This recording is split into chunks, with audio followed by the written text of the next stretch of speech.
What is it? I think he likes me.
Hello, everyone. We are live on the Bardic Inspiration Network.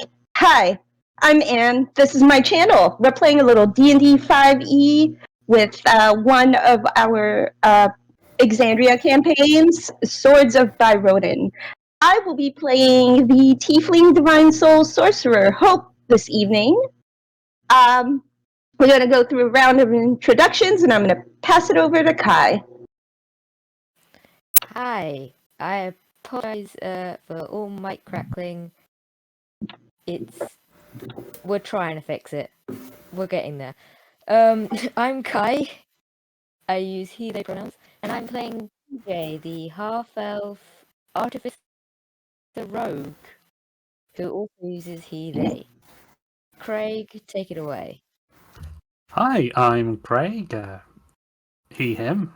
Sorry, I'm not entirely with it this evening. And I play Edwald, a half-orc fighter who also uses he, him pronouns. Al. Hello, I'm Al. I will be your humble dungeon master tonight. I use he, him pronouns, and hope you're all ready for another wild ride. To use a common phrase, it's been a while since we last found our lost with our heroes. A lot happened. After It's been a while. Sorry, I had to get it out of my system. No, you're fine. You're fine. You're fine. It's yeah. So our heroes managed to stop the alchemist who had created a dastardly concoction that turned the residents of Heldenfair into angry, vicious barbarians hurting each other. And after finding the cure, a couple of characters had some interesting developments. Hope now finding her powers coming from the celestial Galdric, the once great companion of Sewell, Matron of Ravens, and PJ's supposedly biological father made an appearance. Interesting fellow who accompanied the heroes back to distribute the cure. PJ had some things they needed to deal with. Hope was helping them. And Huitzi Lin, who is currently not present, as well as Edwald, spoke with Pod, PJ's dad, and learned a little bit more about the man and received a couple of gifts, one a gun and another ascending stone. Hope, in concern for her friend, decided to take the items into her possession until further notice. They returned back to Byroden to, celebrate their victory and speak with others and engage in some nighttime activities.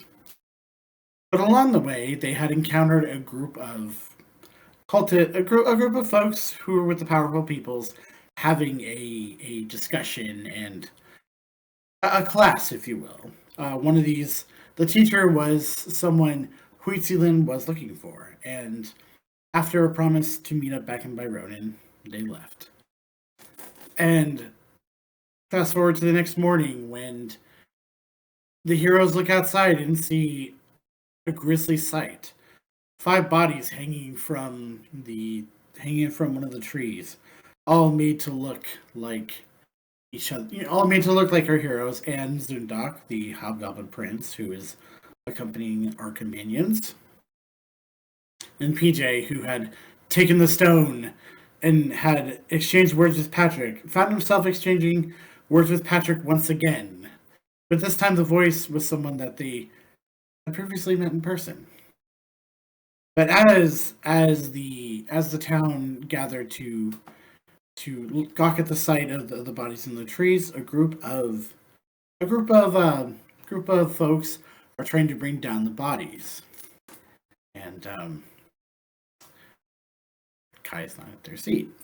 So, what Edwald and Hope, are you both up? Yes. Okay. You watch as they. Hope is probably looking out the window from her room. You see these sight, and you see as they're bringing down the bodies, three of them spring to life, like just immediately. Okay. You watch as 3 of them spring to life. and quickly grab the weapons. 3 of them.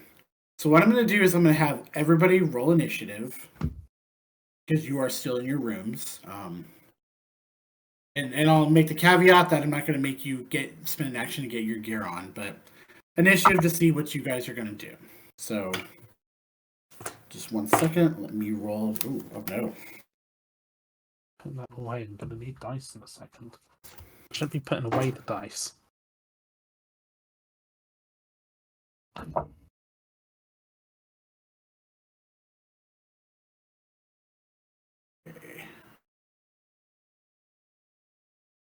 All right, Hope.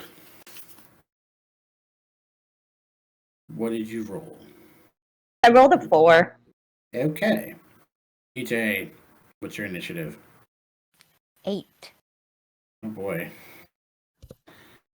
And Edwald. 12. Okay, Double not bad. figures. Yes. Okay. Well, the corpses get to go first because they rolled a dirty 20. So whoever is watching, I'm assuming PJ is watching as well. You watch as all 3 corpses just kind of spring up, take their swords, and they attack the first people in front of them. So, okay. Give me 1 second, folks.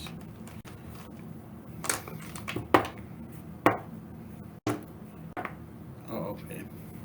So basically, you watch as in the fray, 5 people are cut down immediately, and then the one person just attempts to get away, but they are cut down as well. So the 6 people try, and there's a panic. Edwald, what are you doing? Well, I'm in my room, you say, so Yeah. I'm grabbing my weapons and jumping out the window. Okay. Give me a acrobatics check. Acrobatics, okay. Do it with advantage because I want to see this succeed. Okay. Roll pretty high on the first one. Roll pretty low on the second. So with advantage, it is 17 plus 3, 20. All right. Yeah, the dirty 20. You watch jumping out the window, and PJ and Hope, you obviously see this too. Edwald just jumps in action, lands, and yeah, I will say that you find yourself right in front of one of them. So I'll let you attack if you want to. Yeah, absolutely, yes. Okay. I do want to attack. Okay. So I will use my hand axe plus 1 on this. Go. 10 plus 7, 17. 17 does hit. Excellent, okay. That's a d6 plus 5. It's 11 points of damage. Okay. And I can do my bonus action's second attack with my other axe. Chop. That's a swing and a miss. That's 8. All right. Yep, that misses. Okay. PJ, you're next. Hope you're on deck. Yeah, I'm cracking open a window, taking a gun, and firing. All right.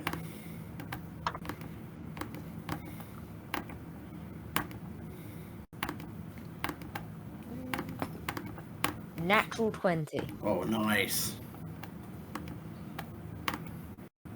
Let's go. That's a D10 with this one.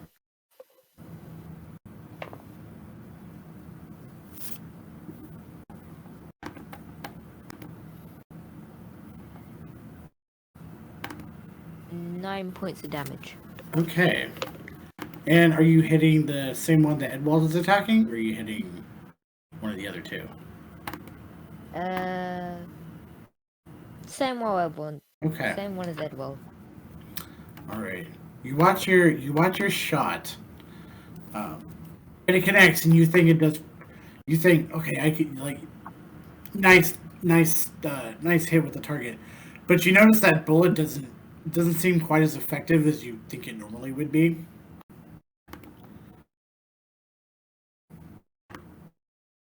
But yeah. Great. So, anything else for you?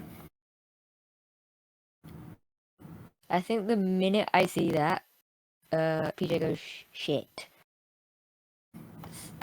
Holsters their gun, pulls out their dagger, and just starts running out their room to run downstairs. Okay. As you do that, quick question: is your dagger is magical, right? No, I have no magical weapons. Oh, hi, I have your magical weapon. Yeah, I know you do. I was gonna say. Sorry. We're gonna have to deal with that later. Yep. Okay, you grab your dagger, you run downstairs. Is that it? Do I have a magical That weapon is it. now? Let me wait, hold on. I screwed up. I'm not keeping track of all of the items. Where are all the items? Oopsies. I My believe bad. if you're referring to the gun, I believe you referred to that as magical. I think you did, but did you write it down somewhere in the channel? You did not. You just wrote the gold. Yeah. Oh wait, the gun's here, but I don't think you wrote that it was magical. Right. Okay, cool. He did refer to it as magical, right? Yeah. Okay, cool. Might want to make a note of that. Right. I will too. But and speaking of that, it is your go. Up. I question. Yeah. Can I use my tail to like slide down like a gutter or some kind of like use my tail to do something to slide down the gutter so I don't like fall however many feet onto the floor? Is there something I can like? Is there something I can like fireman pole slide down off of? There's a couple of like sturdy poles or kind of in the building. Like you would be able to find some fine points to grab and do that with. Okay, I'm going to. Yeah, I'm gonna. Actually, how far down is it from the floor? Like from the second floor, wherever I'm staying. That's an important.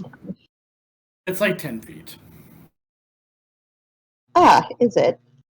Oh, okay. So it's not like I'm ridiculously You two were not stories like up or whatever. yeah, you're not like in a you're not in a hotel room. Okay, so I'm gonna jump out the window Okay. with. Acrobatics with advantage. Well, here's hoping. I rolled a 7. Feels bad, man. All right. First 5 feet's free, but you take 6 points of 6 points bludgeoning Ow. damage, and you're knocked prone. Do I have enough movement? Can I stand up? Or will that? Yeah, that's fine. I'll give it to you. Well, you will. Okay. So what's gonna happen is I'm gonna get on my feet. Where is the nearest? Where is the nearest kind of target? Is what I'm trying to ask. I swear I know words. It's a 60. It's about probably 30 or 40 feet away. Okay. And yeah. Words are hard. Okay, so what I'm going to do is I'm going to cast a spell. Because that be what I do. Okay, so the next target is 30 feet away? 30 feet away, you said? Okay, as a bonus action, I'm going to cast a spiritual weapon Okay. What's that in spiritual front weapon? of the closest target. Now I have to ask you, what is like the favored weapon of I can't remember his name. Galdric. Aldrich. Well, Galdric. Well, I mean, Aldrich. there's a couple different options. He was, the companion of the former champion of the Raven Queen, so you could do like a sword, you could do a raven, or he is a wolf, so you could do like a giant chew toy, or you could do, a milk bone, or Can I just for the giggles summon a spiritual weapon that is just like his head and have the attack be like a bite attack, but sure. it's just Do you want like an actual looking wolf, or do you?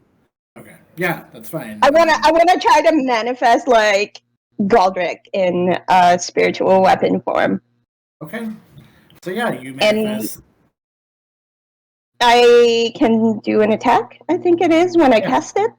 Yeah. Sweet. So yeah, Edwald and P, only PJ's down there quite yet, but Edwald, you watch as like giant wolf's head just magically appears. It is it's like a glowy, like divine wolf head. It's made out of divine energy. And I rolled a 19 to hit. That does hit. So the head lunges forward and snaps, and it does 1d8. What is it? It's 1d8 plus charisma modifier. Sweet. That does 6 points of force damage. Okay. And that is magical. That is magical. It is magical. That is my bonus action. Okay. My standard action, I'm gonna shoot it with a firebolt. Okay. Which is a cantrip. YOLO! Whoop! Does a 15 hit? 15 hits. Sweet. Get wrecked. You know what? This is good for me. That is not a D10. Haha! Yes! That is 10 points of fire damage on the same target that I am attacking. Very, very nice. All right. What is their turn? So Edwald the White, that is attacking you, is going to make 2 attacks. The first one is going to try to slash you with its long sword. That is a 14. Pretty sure that misses. Yeah, misses. Okay. He's going to try it again. That's going to miss. And actually, I'll be doing this at disadvantage. The other two see hope, see this giant wolf's head, and kind of look your direction. So they're going to run to you, and they're going to attack. So, first one. Oh, you're lucky that was not at 20. Does 14 hit you? With my mage armor, my AC. Okay. So then you're going to take 10 points of slashing damage. Ow, what the hell? Alright. And then... As a reaction, I would like to cast Hellish Rebuke. Okay. And what's the save for that? Or just... It's DC 14 Dexterity saving throw. Okay. That is a 19 on the die. That's unfortunate. Please hold while I calculate your Hellish Rebuke damage. That is 6 points of fire damage to the thing that attacked me. It's the fresher of the two. Mm-hmm. Absolutely fine. And then, since he gets multi-attack, he's going to try to reach out and grab you. and he tries to swipe and misses. And yep. So next one is going to be Edwald. Excellent. Right. No need to jump out any windows this turn, so let's just get straight to the hitting. So this will be with the hand axe +1. Mm-hmm. 14 + 7, 21. Got it. Hits. Okay. Just 6 damage this turn. Okay. And then I will attack with my other hand.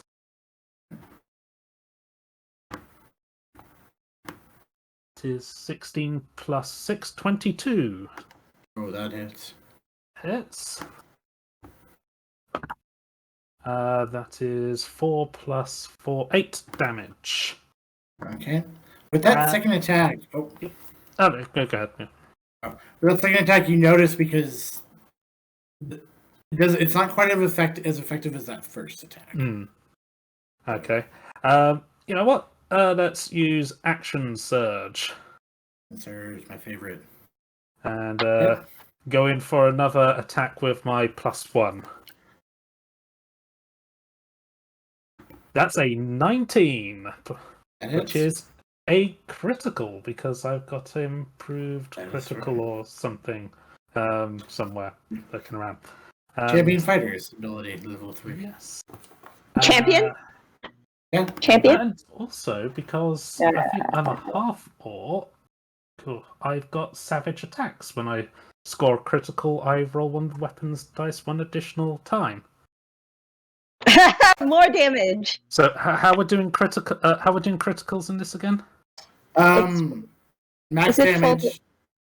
It's max damage, and then you roll again. So max damage, roll again, plus a savage attack. Okay, so that's 11 plus 3. That's 14, and savage attack. That's just 1. 15. All right. Wow. And then quite a bit. Okay. Yeah, I think that's my turn. All right, PJ, you're up. So as PJ's running down the stairs, he unintentionally, with the dagger in his hand, not realizing he does it, I'm going to infuse item, which is something I get to do as a artificer. Damn I'm right going you to do. infuse it. Yep, I'm going to infuse it so I can get a +1 bonus and make my weapon magical. Okay. And I'm just going to run out and run to the first one I see and stab it with a dagger. Okay. Dagger.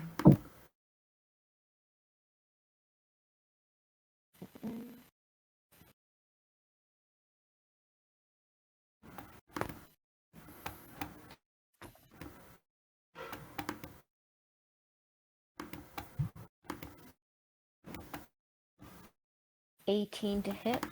That hits. Yay! And then I need one of these.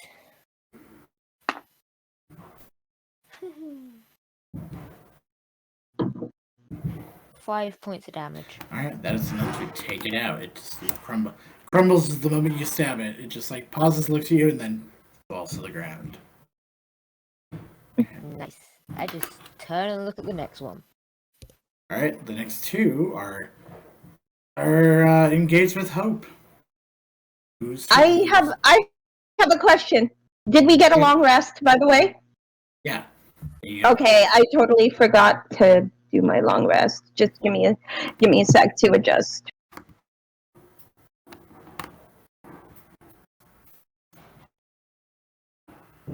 Anyway, thank you. Whose turn is it? Your turn. Oh, great. I just have to make sure I got my abilities back. What did I roll? I have a spiritual. Okay, so I rolled a spiritual weapon. Can I move my spiritual weapon to the next available target and attack with that with my bonus action? Sure. I'm gonna attack the one that I damaged before. Okay. Does a 14 hit? That is its AC. Sweet. That is 10 points of force damage from the spiritual weapon wolf bust. It's not even a whole wolf. It's just a floating wolf head. It's great. As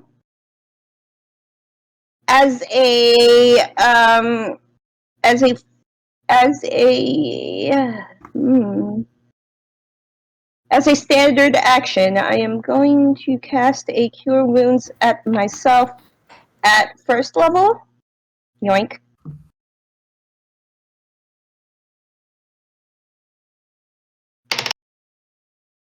Excellent. That's what I'm talking about. I'm going to heal myself 11 points of damage. And then I'm going to... do I see PJ close by? Yeah, PJ and Edwald are about 20 feet away. 30. On your Have I figured out that this gun that I have is magic? I believe you were told that. But we'll say retroactively, Hootsealand said, oh yeah, it's magical. Sure. Okay, here's what I'm going to do. I'm going to turn to PJ.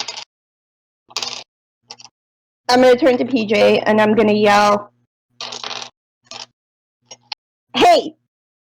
and chuck the gun at PJ for my move action. Okay. PJ, make a dexterity check to see if you catch that gun. I really hope it isn't loaded. I've got a pretty decent dex.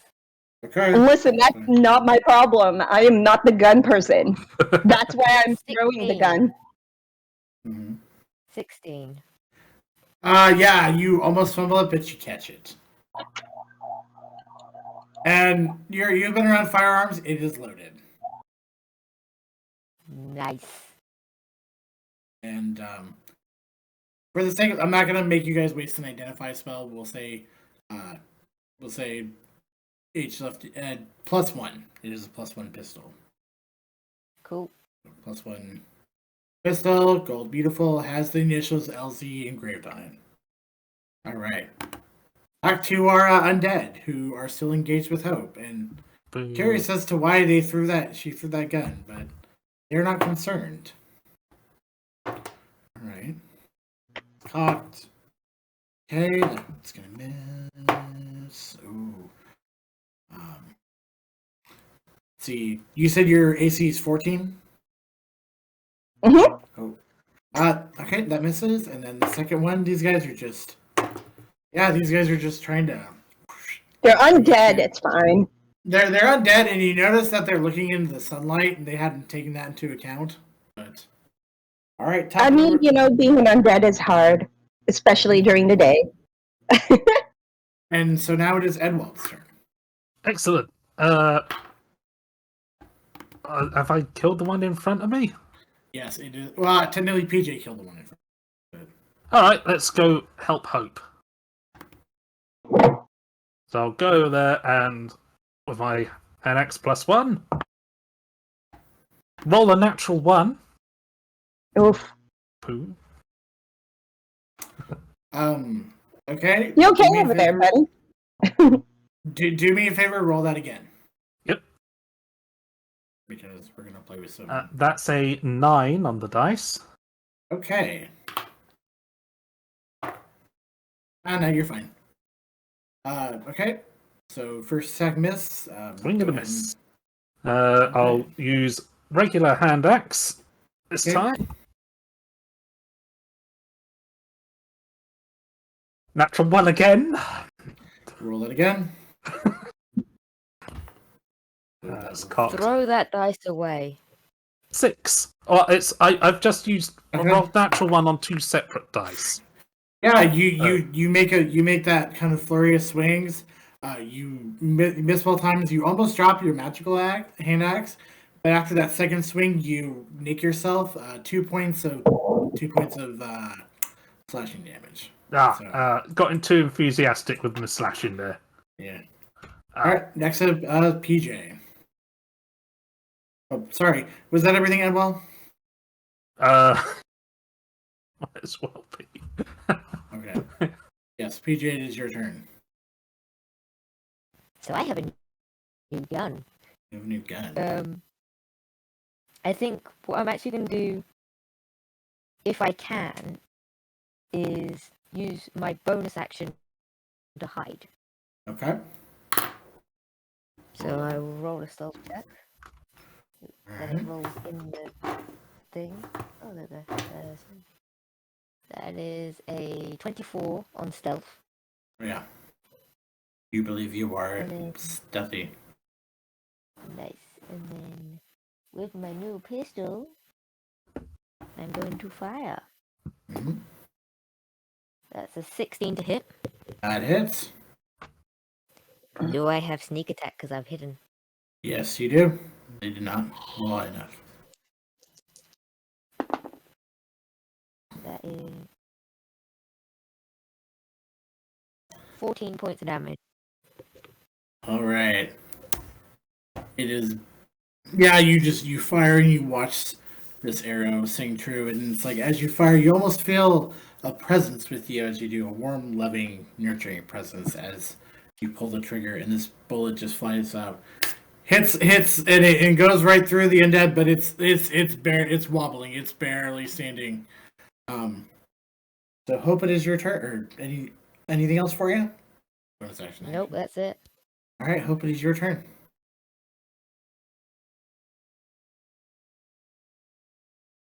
I'm going to bonus action attack with my spiritual weapon. Okay. That is a 16 to hit. Hits. That is 10 points of force damage. As my...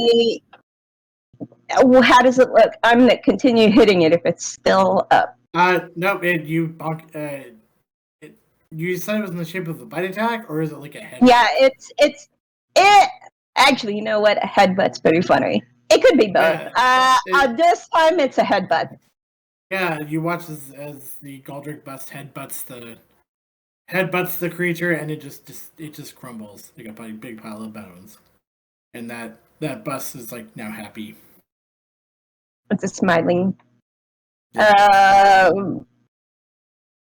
How far away is my nearest target? Do I have one that is kind of far away? They're in melee with you. That is how far. Everyone's in melee with me?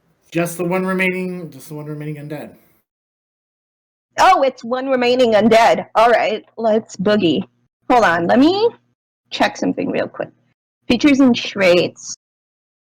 Blah blah blah blah blah.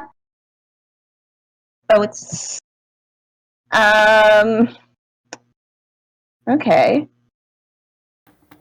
I am going to cast a... No, I don't want to do that.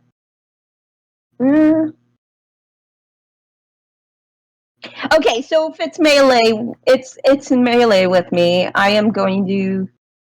Oh, that is unfortunate. No, I can't do that. Actually, you know what? I totally can, and I will. I am going to reach my hand out, and I am going to cast and inflict wounds on this sucker. Okay. So that is very excessive. That is a lot. Okay. I am going to cast it. Cast it. Cast. Hit the cast button. Sorry. I'm having a great time. Let's go. Let me check something real quick.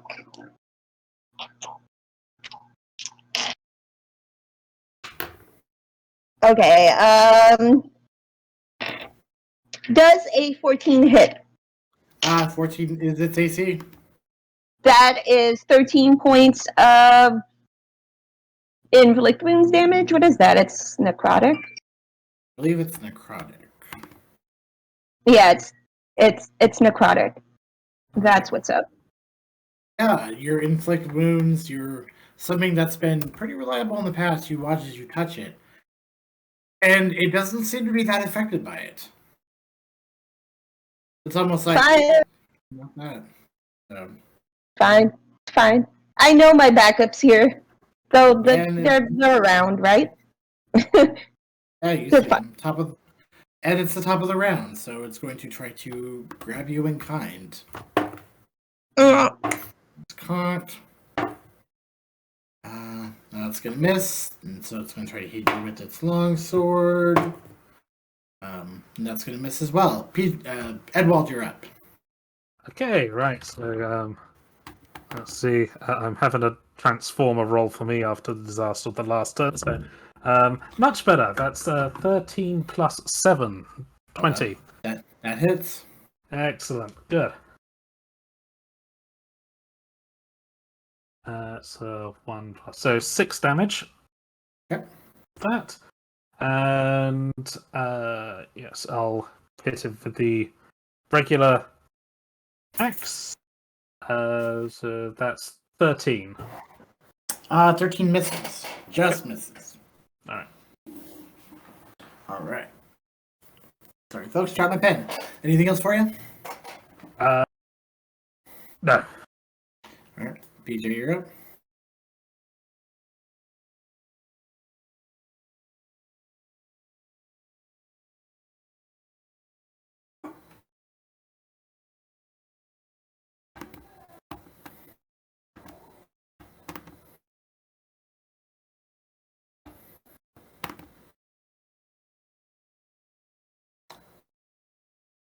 Computed.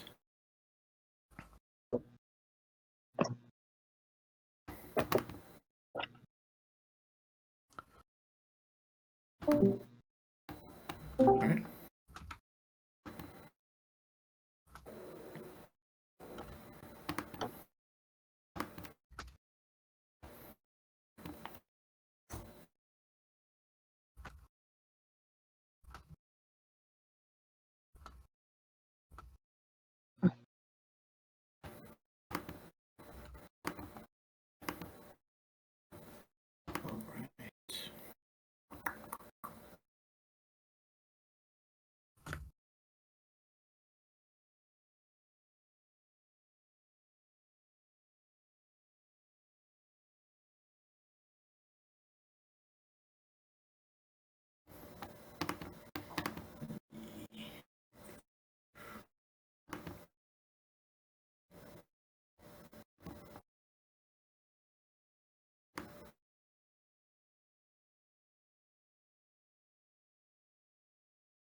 Can you hear me?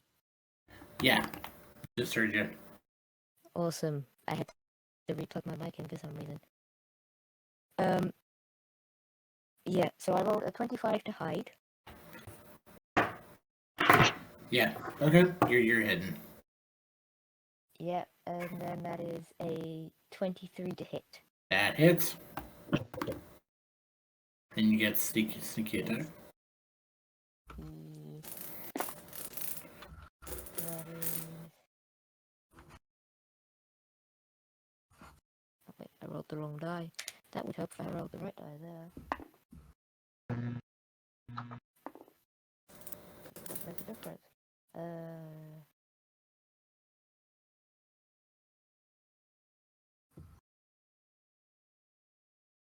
11 points of damage.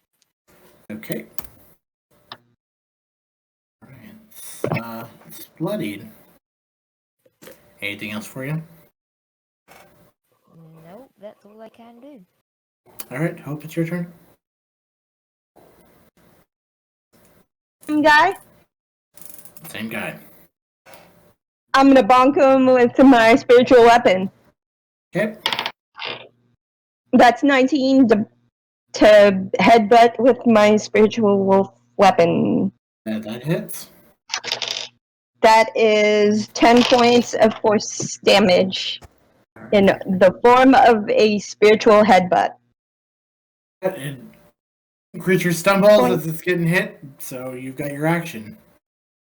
Cool. I'm going to. How far away is it? It's in melee. It's a melee. And granted, if you wanted a couple things, if you wanted to move out of range, obviously there's the AOO, but you guys, these guys have been hidden pretty bad. Like, almost as if they have disadvantage because it's sunny outside. Use a point blank.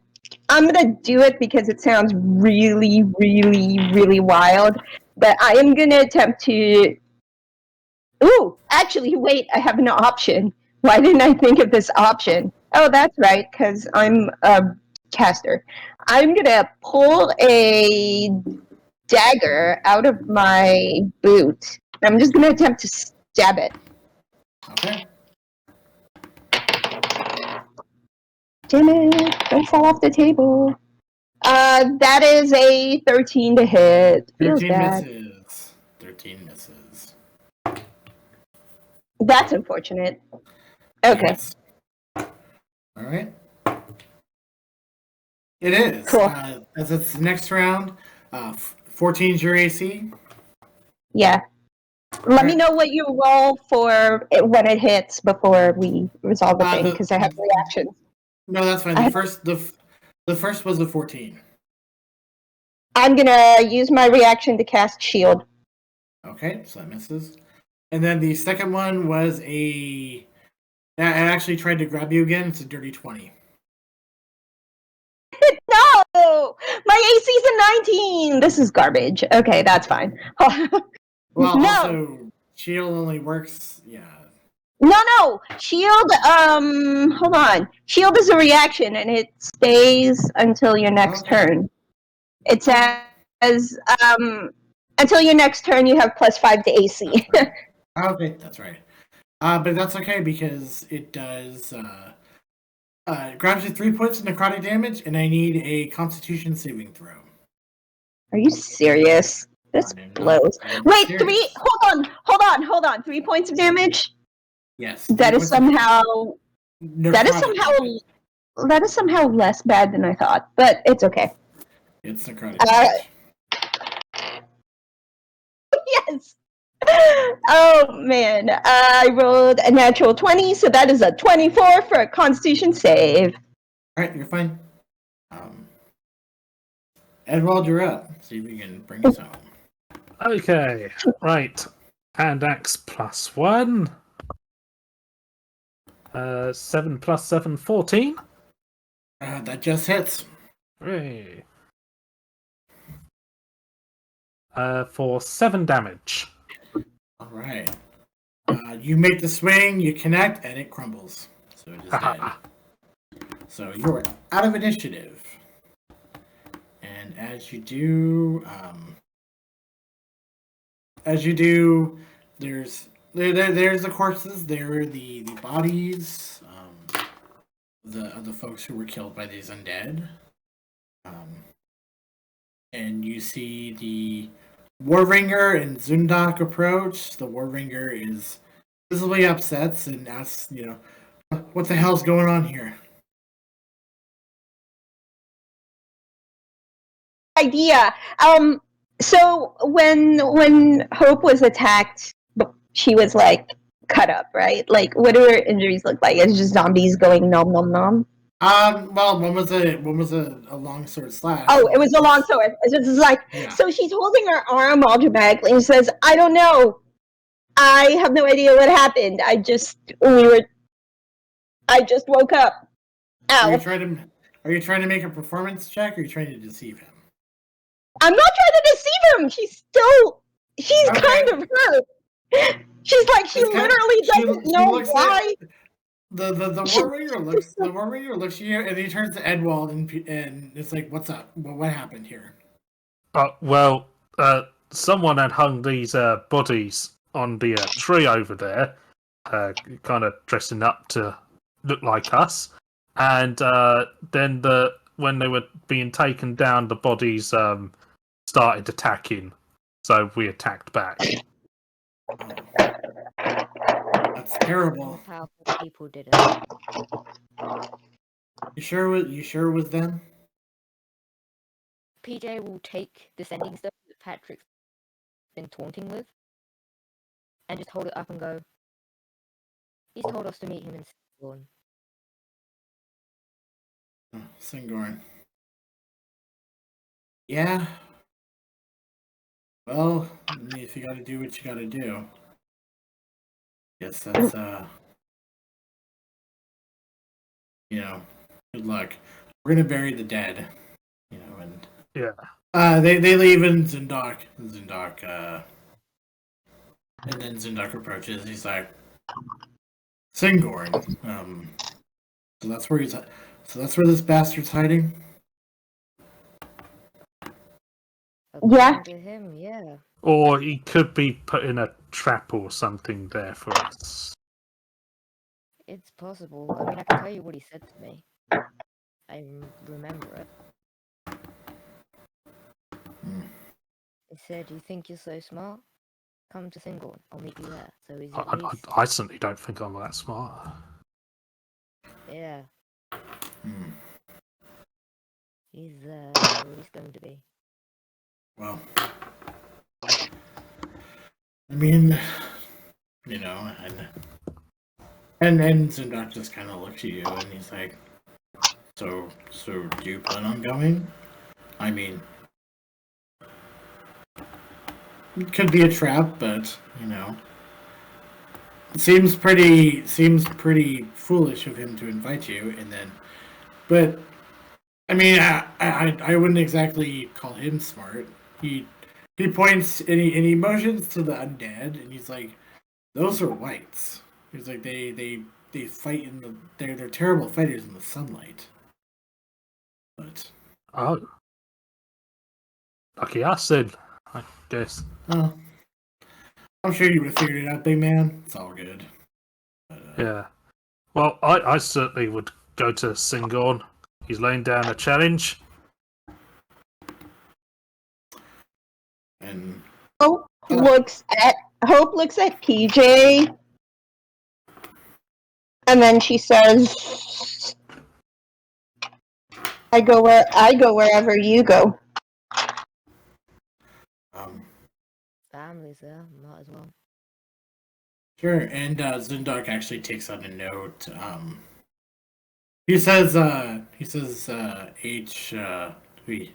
Peetsilin. He had to go see some things, but he asked me to look after you. So actually, he asked not just me, but somebody else. And you look over and you see this red-haired gnomish woman. Kind of light skinned. She's got a backpack and a bow and arrow, and she walks up, and at her side is a little bear, but it's the size of a house cat. And you've actually you've kind of seen her around a couple times in Whitestone, PJ, because you've heard the story about the gnomish woman with the bear, with the tiny bear. And she Do goes, I know? Yeah, Do I know you this know her too. Yeah, you know her too. You've seen her, especially like at the local parks area, or like parks and forestry, and you know her as Bernice. You remember her name being Bernice. And she's like, "Good to see you kids again." Hi, I'm Edwald. "Good to meet you, Edwald. You got a heck of a swing up there," she says, looking straight up at you. Oh, thank you. I think I whiffed a few times in that, but usually a bit better. What's your name? Oh, Bernice. Oh, well, good to meet you, Bernice. Yeah, PJ, do you still have that gun out? You still have your new gun out? Yeah, I think PJ is actually starting to look it over. Yeah, as you do, you kind of notice Bernice glance at the gun, glance at you, and then flash kind of a quick smile, and then turn to Zindok. and everybody else. And so, how do you want to get to Singorn? Good question, actually. We should probably By get road? a cart or something. Oh, cart. Yeah, Get supplies organized. oh, yeah. Oh, that's smart. I mean, how else are we gonna go? We're not. I was just thinking walking, I'm. but I yeah, didn't, a cart with horse sounds a smart idea. do you know how far away Singorn is from Byroden? It's as far as you can get. How far away is Singorn from Byroden? I have to look at a map. Al is notoriously terrible with directions. But for the sake of, I mean, you think it would probably. It's several days out, is what I'm thinking. It's several days out. I mean, there are ways to aid in the travel, but it'd probably take about 6 days travel. That makes sense, actually.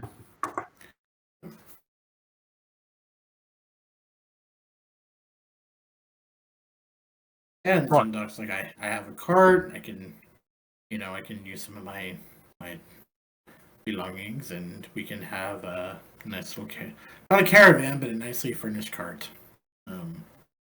And we don't have much in the way of golden resources at the moment, but so Not's like, it's fine. I got this. I'm a prince, or I was. And Bernice is like, yeah. She's like, I got connections too. We all do. So. Right. Well, I better tell my my servants that it's we're gonna be moving.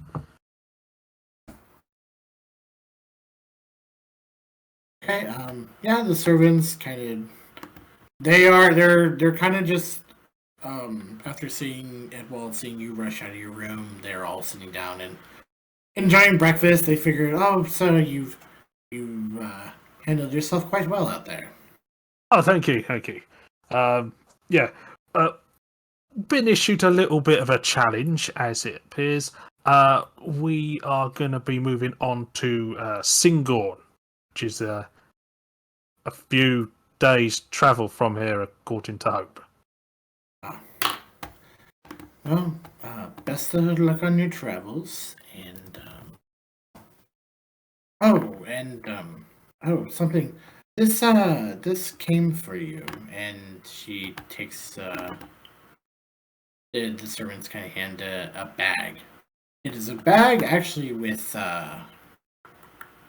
okay. You recognize the sigil. It's like a hammer. You recognize this from your Grandpa Grin, and it's got the symbol of crunch on there. And open it up. There's probably about 200 gold in there, and just a note, just a note written in orc, saying, proud of you, best of luck on your travels. Glad you made it to Byroden safely. Be swift in swinging your hammer. ... or any other weapons that you use. Love, Grandpa Grin. Oh, Granddad. Oh, he's such a sweetheart. Okay. Oh, that's nice. It's barely morning and I'm already exhausted. I would like to take this time while everyone is planning and talking and use my, what is it called?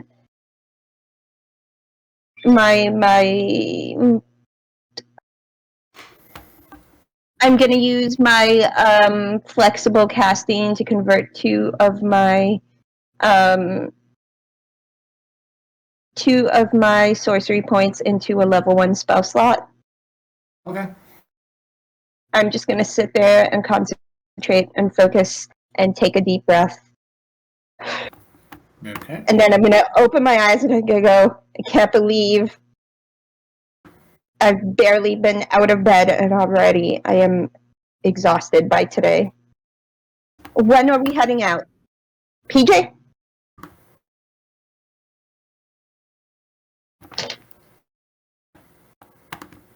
PJ is kind of still looking at this gun and hasn't quite like computed that you've said anything, and then looks up and just goes, "As soon as we're ready to, I guess."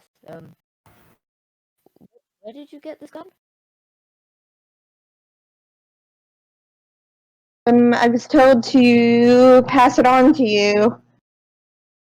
And she says, but honestly, I didn't think it was a big deal. I just didn't want you to, stop functioning because we had stuff to do. And she crosses her arms. That was a one-time thing, okay? A lot of shit happened at once, okay? Okay, listen, I just want to make sure you're fine, okay? Like, I don't want to take chances with your mental health, especially since we're dealing with a lot of nonsense, okay? I'm not a cleric, Yeah, but I am yeah. as close to being a cleric as we're going to get. I'm fine. The only thing that's possibly gonna break me at the minute is my anger at fucking Patrick. Okay, channel that anger productively. We're going to need it. But yeah, before your dad took off, he left that. So, Just this.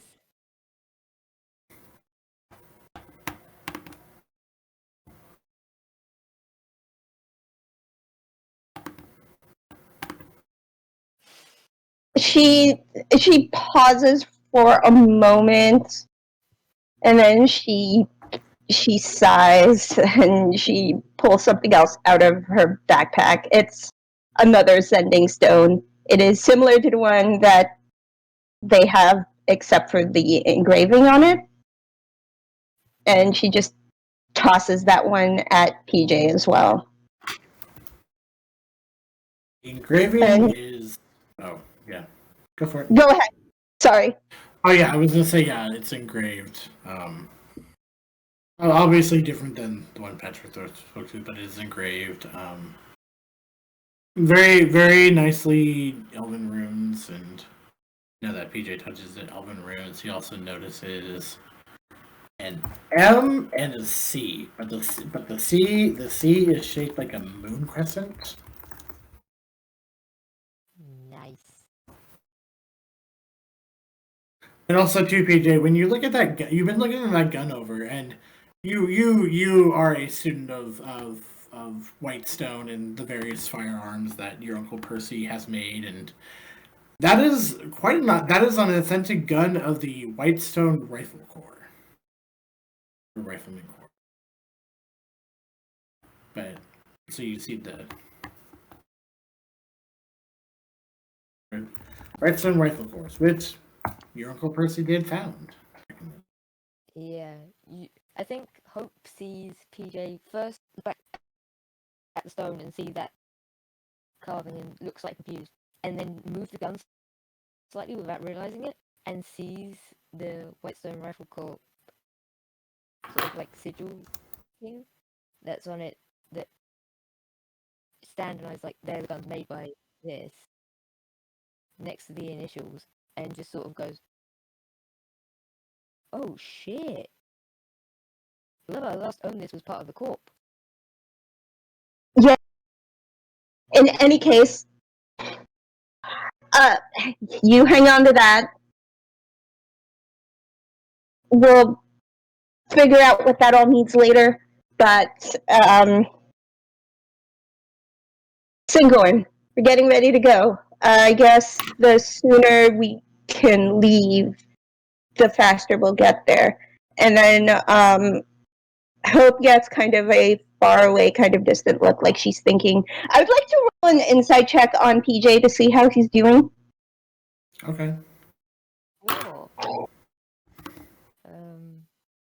I rolled a I 10. don't know if I'd be rolling. I'll be honest, I don't know if I'm rolling deception or persuasion on this. Are you trying to deceive her? Are you purposely? Nope. Oh, then. Not really. I'm just sort of being myself. Then. Yeah. I don't think you have to actively roll. I think it's more like. Yeah. Unless you're. Yeah, if you're telling the truth that you're being genuine, then you shouldn't have to roll, or then you shouldn't have to roll. Yeah, I think on a 10, what you get from PJ is they're excited by the fact that this gun was part of the thing that their uncle sort of built in Whitestone, but they're also, again, channeling that anger towards Patrick in all the shit he's trying to do.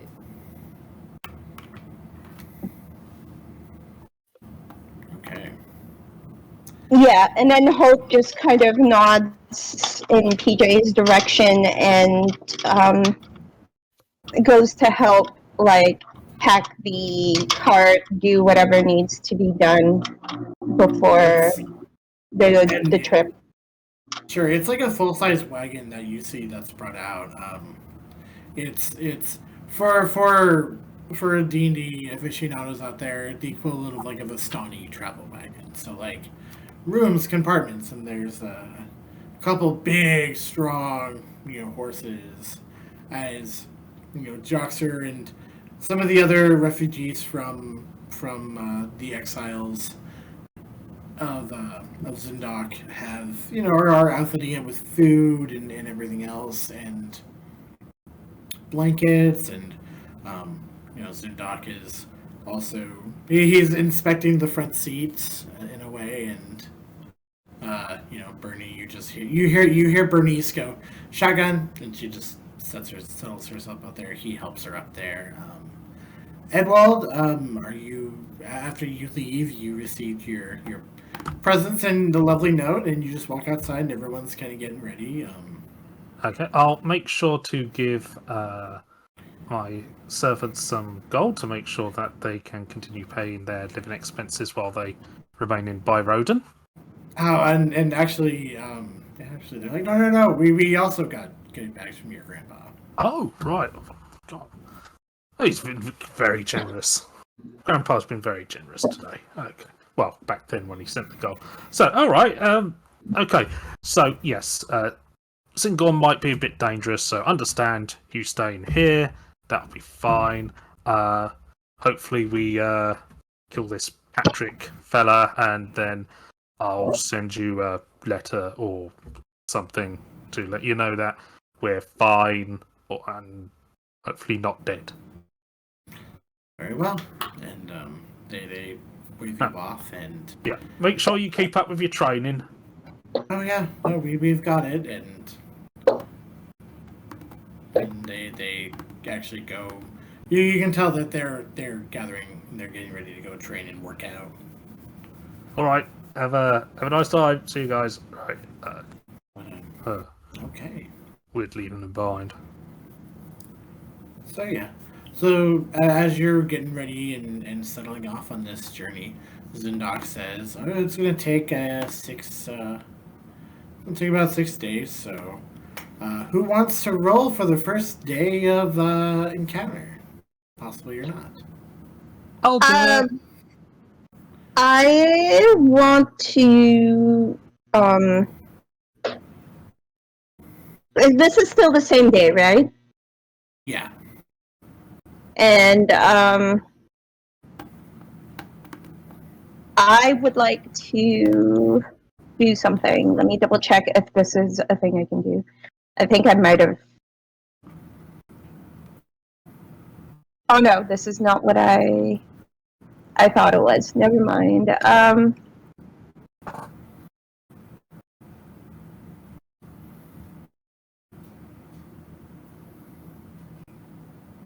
No, carry on. Go ahead, Craig. Okay. Roll for that encounter. What do you want me to roll? Roll me a d20. 19. Oh damn. Okay. Boy. As you're traveling, you're getting a bit away. You look up in the sky and you see a couple of like black shapes, like black flying shapes, and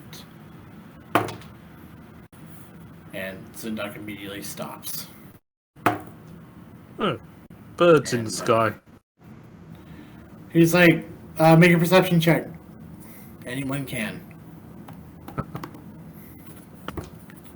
19 plus 0, so 19. Okay.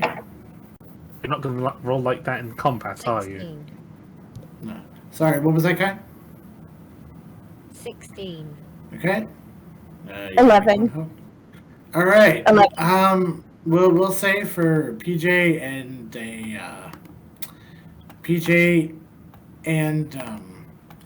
Edwald, you notice you've heard of dragons before, but these are like really small, like.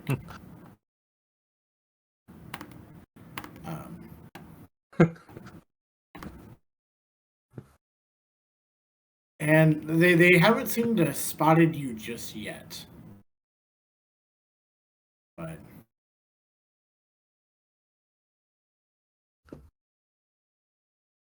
I would like to hide within this cart, please. okay. Hide in the cart. They'll just spot the cart. It's called anxiety, and that's that. Oh, that's pretty good. That's a... They'll spot the cart, but they won't necessarily see us in it. Don't worry about it. 25 to hide within the cart. Are we all going to hide in the cart? Look, let the rogue do rogue things. It's fine. Can people... am I good? I can't tell half the time. It's a 25 if people can. Yeah. You think you're pretty well hidden inside that cart? Dope. I'm going to go back to drawing the room. All right. I can't tell where PJ is in this car. That's actually pretty impressive. Right. We should maybe move the car under cover, right? Sure, We're sure. traveling, right? Are we traveling? Yeah, We're traveling at this time. Let's just keep moving and pretend they're not there. If they notice, they'll notice. Pretend they're not Just- there. Look, we just gotta go about our own business. Okay. Not draw I'm attention to just ourselves. concerned about becoming their business. Look, it's a matter of who blinks first. If they notice us first, then it'll be our problem. If they don't notice us, then they don't notice us.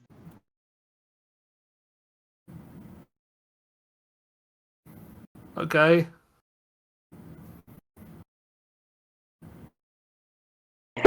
And then let's ride it out and see what happens. Al. Okay. Continue to move. PJ's hiding, and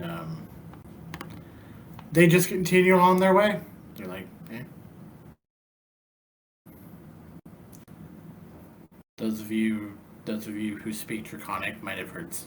Actually, no, you probably didn't hear them because they're pretty high up. So yeah, they keep moving. And so yeah, first day of travel. Other than the two quick scares, just fine. So, and if you guys want to do some role playing or anything like that, we can do that too. But I mean, we could probably just go Hope? get this done. Edwald will quietly whisper to Hope. How long before we tell PJ that they've gone away? No, okay. Yeah, She just shakes her head. No. I hope they don't come down on us. Listen, okay, that's a later problem, and she just keeps telling Edwald, like, we'll get there eventually, just not right now. Also, I kind of talked to PJ a little bit. It's fine, don't worry about it. Like, Yeah, it's a whispered conversation between them. Yeah, I will quickly say though, Edwald says, how long do we wait until we tell PJ they've gone? And PJ has just appeared sitting there, and just hasn't said anything to either of them, and is just sketching.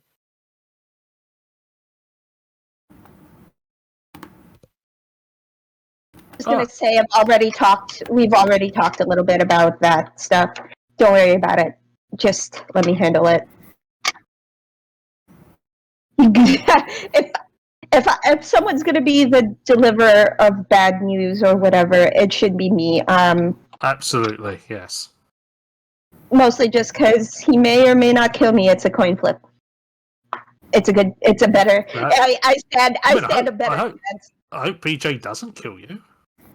No, it's just I've been a pain in his butt for years now, so I think he's got a new improved boomstick too. So look, I already kind of addressed the elephant in the room with him as in regards to that. I gave him yeah, and you gave him stone too. Yeah, I did. I'm gonna go, and she's gonna point at like a corner of the cart, and just kind of hang over there, like opposite of where PJ is. And then she's going to attempt to commune with Galdrick. She's just gonna like say it out loud, just to be like, "Yo, Galdrick, where you at? Need to talk." I'm just trying to. She's holding her new holy symbol. It's just like. You hear what sounds like chewing. And she's just like, sorry. It's like, okay. Did I interrupt dinner? Well, more likely it's more like a afternoon snack. Oh, geez. As you children say, what is that? Exandrian time zones.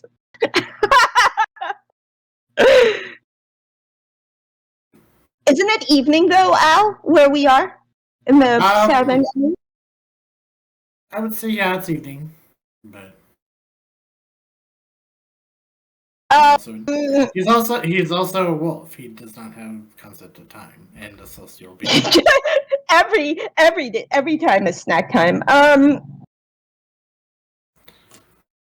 So Hope just kind of in this quick communion with Galdrick asks,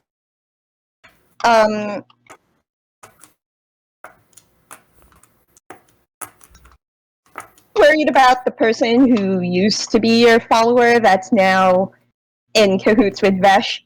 And she just sends that as a question, not expecting an answer or anything. Oh, you're wondering about Molly. Yeah, I am absolutely wondering about Molly. Am I the only one who's worried about Molly? Well, I mean, I think others are too. I believe her father is worried about her. But, no, if you want to know more, Molly is a descendant of Sewell. And so, and part of that bloodline. But she, like many of Vesh's followers, participated in a ritual and survived, and there was concern. So I went to Vesh and spoke my concerns. She's like, "How about a trade?" And first she tried to bribe me with treats, and I was like, "Don't patronize me," and we both had a larf. Then she said, "Well, pick a follower, pick somebody," and I saw a vision of you, and I was like, "Okay," and my tail started wagging. Okay. That's what I realized. It was it's that moment of how we found each other. But Molly, if you think Molly's biggest thing is Patrick believes he should be ascending to. He's trying to bring something back or bring someone back. He has a few different things in the fire, but what he's trying to do is he's trying to bring back an ancestor of his. He believes that if he can become a husband of Vesh, or Vesh have that divinity of Vesh herself, he can bring this person back to life. So, but he's foolish. Really As you can tell, stupid idea. as you can tell, Patrick is not very smart in his plans, nor is he very original. And he, he is someone who believes he is out of great destiny because I'll just say, similar to PJ, Patrick, and you as well, is descended from a long Exandria figure that has been long gone. Okay, I'm going to move on and discuss some other things with you, but what? Who? Have you ever heard of the Drassics? They were kings of Taldori before they were Taldori. Oh, well, wait, Before before the sovereign, right? Before Uriel and his family, like way before times. Oh, way before times, like way before, like as in Like the calamity before time. no, not that far back. No. Oh, okay. I mean, No. I saw this funny play where someone was talking and they talked again, and the bird person or the dragon person was like, "You've gone way too far," and so the bard had to speak up. So no, that is way too no. The calamity is way too back. No, this was during a time called the Scattered War. Ooh, I'm actually really terrible at history, but I'm gonna write that down because that seems important. And then they were the ruling family before like the Taldori became Taldori. Yeah, before. Hold on. All right, The calamity before the modern era. I managed to. I'll get allowed into the library because and so I can't read very well. But hold on, let me wave. Okay, yeah. So the Drastigs were the royal family who ruled over Iman and this land for a long time. And so, right, I knew that. Scattered War, and then there was the Battle of Umber Hills, and during the Battle of Umber Hills, as they all do in stories, the peoples came together and San Taldori slew Drassig. She actually slew the youngest Drassig, King Trist, who became king after his brother passed away. So Patrick has royal lineage? Oh yes. oh! You think it, and you actually hear Geldrick chuckle. He's like, he's not the only one who has loyal lineage among you. Okay, so imagine that when Hope communes with Geldrick, it's all silent and in her mind, right? But you see her get like her facial expressions are very animated. So if you look, she's reacting to things, but she's silently reacting to things. And her face is now surprised and confused at the same time. Yes. So who else that I need to know about Geldrick? Well, I mean, isn't it obvious? And it's PJ, right? Come on. PJ is a yes. That's different. But how? And then before, like, her mental voice before she completes her thought just takes it back and she says, yes, I know, that's the obvious one. Anyway, is there anything else I should know about Patrick in terms of what I'm lineage? I mean, that's just it. Keep in mind, you're going to Singorn. This isn't like Byroden. He's got some connections up there.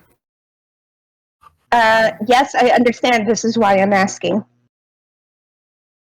Well, I mean, if I were you, I mean, I know you both like to wear your Vox Machina colors, and that's great.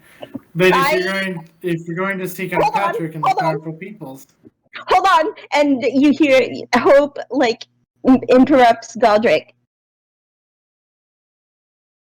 I do not. PJ does. Okay. Like Well, in response what- to what- in response to the comment about Vox Machina color, she just says, "I do not." PJ does. Okay. So yes. So just if you're going around looking for Patrick, just don't mention how you're going to try to kill him, especially if you meet Saldor and Vessar.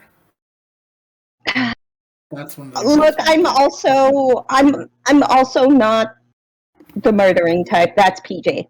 That is still PJ. I did have another question. Okay. Should we be worried about things flying in the sky?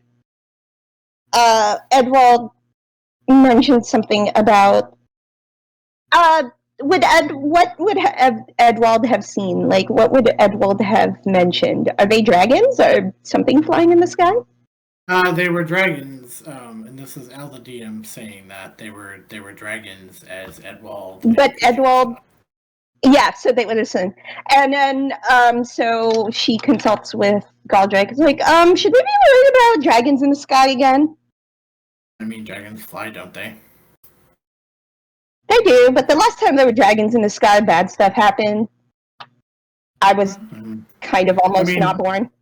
Dragons aren't common, but I mean, if you see a couple flying in the sky, they might just be, they might just be a couple wormlings looking for food or looking to, stave off their boredom. Yeah. There's nothing we want more than bored dragons, I guess. Ugh. Okay, what was the other thing I wanted to ask you about? Oh, gosh darn it. All right, thanks for the little history lesson. We'll catch up again later. Also, by the way, how did you like my spiritual weapon tribute? Did you see that? Oh, it was lovely. I'm gonna go meet with the other lesser idols, and we're gonna groan. Actually hang out? Huh? Do you all actually hang out? No. Nobody likes Vesh, right? Then there's this whole exchange. I mean, in the balance of the universe, and look, gotta go. My gotta go chasing deer, and he just barks. Go meet again. Bye. And Hope's faces stop, and she just starts like writing stuff in her journal.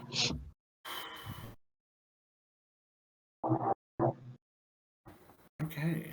So day 1 goes without incident, or close call, I should say. Who wants to roll for day 2? I can. Okay.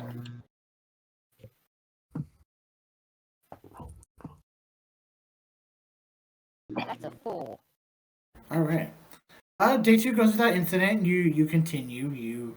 You stop for lunch. You meet some passersby. They're just a couple of folks who say hi. They're on their way by Byroden themselves, and they're going to, you recommend, hey, stop at the Penny Bags Inn. Tell them Edwald sent you. But yeah. So day 3.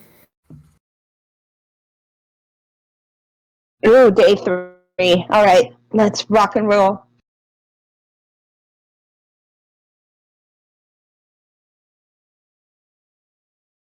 Day Oh, the 3. 16. Yeah. Okay, 16. Nothing inconsequent. No incident. You pass by what appears to be like a statue of a ranger and his little rodent friend as they are triumphantly looking toward the sky. You also met the sculptor who was a halfling, and it's like, oh, I'm just gonna finish this soon, and hopefully bring it to Iman. And he gives you his card. He is an artist. If you're ever in Amon, look me up. I'm Grillio Habersnap.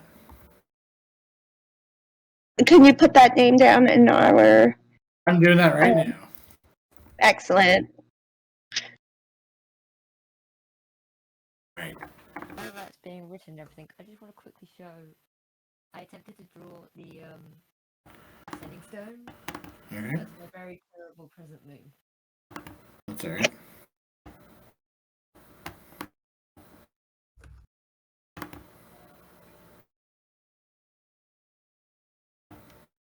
Enjoy that, chat. Nice. Alright. And then let's have day 4, Edwald, roll. 20. Alright. Jeez. You reach on day 4, you actually reach a place called the Glade Pools. And so you're getting pretty close to Singorn. And as you do, you look up and you notice, or actually, PJ, because you are of Elven ancestry, you notice a gleaming longsword that's bedded in the bank of a lake.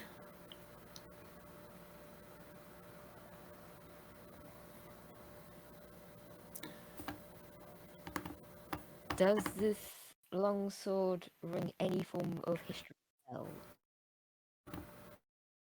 At first glance, no, but you notice some script that's peeking out of it.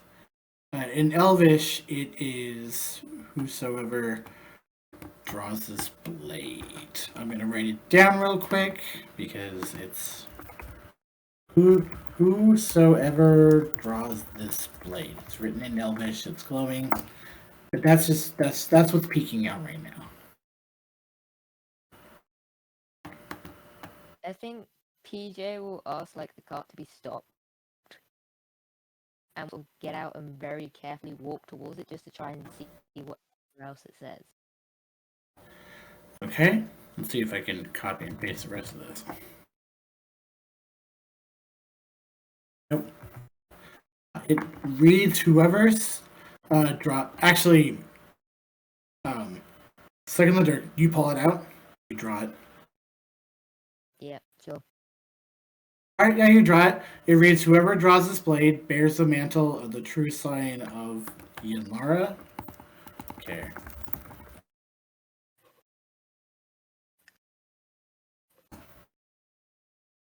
And yeah, you notice that is and you notice that you've heard the name Yanlara. It's ruler Singorn or Warden. Sorry. Do I know this history piece? Can I make a check to see if I can remember things? PJ, do you tell everyone what it says? Because only you can see it. I'll read it out. I'll read it out. Okay. And then what was that history check?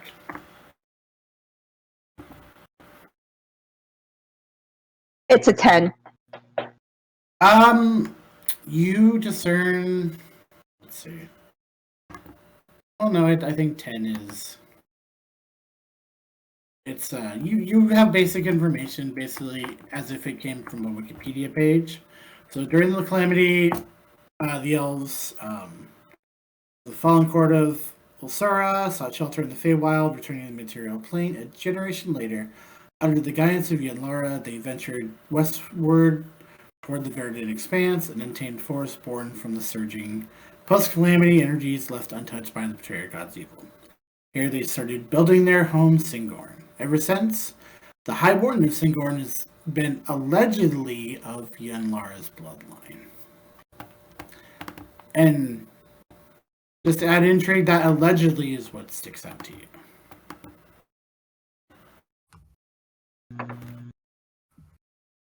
Okay, cool.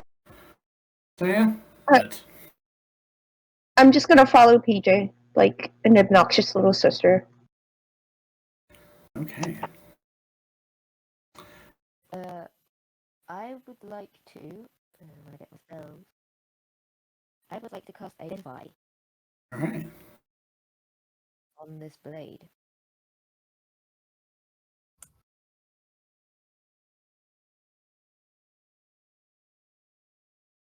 You identify. It is. It's magical in nature, and it's a Singorn artifact, but it's not. It isn't anything special. Like, there's no like plus bonuses to it. It does glow.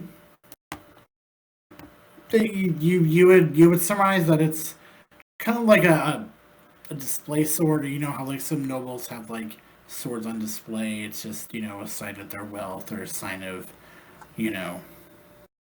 look at me, I'm important. So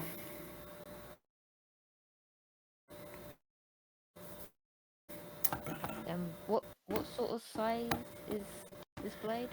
it's a long sword. Okay. I think PJ will like try and find something that they can use to sheath it, and then kind of strap it to their back, Okay. and just sort of keep it on them for a minute, trying to like figure out more about it. Sure.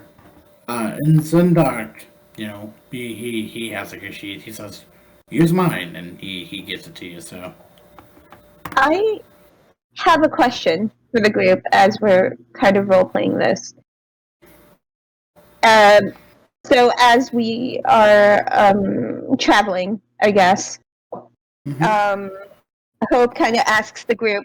So listen, I've been doing a lot of thinking the last couple of days, and starting to get into a little bit of trouble. You know how we had that one like amulet of protection? Do you guys mind if I wear that? Yeah, go ahead. Cool. Yeah, I could use that. Yeah, I think PJ has it, so Yeah, I don't want you getting cut up again. I would say PJ it will just wasn't. hand it over to you. I have to say it wasn't my smartest move to get into a fight with undead. Well, yeah, but sometimes that fights can't be avoided, can they? I mean, Although I suppose you could have stayed upstairs in your room and did magic stuff out the window rather than leap down. But, you jumping out the window looked pretty cool, so... PJ, Hope looks at PJ and then just says, "Yeah, I'm not really the type to sit in the background." Yeah, I've started Don't- noticing that, yeah. Very true. Uh-huh.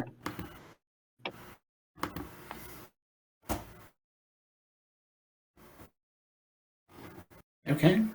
Anything else? That is it for me right now. Okay. And as you do, we'll say kind of for the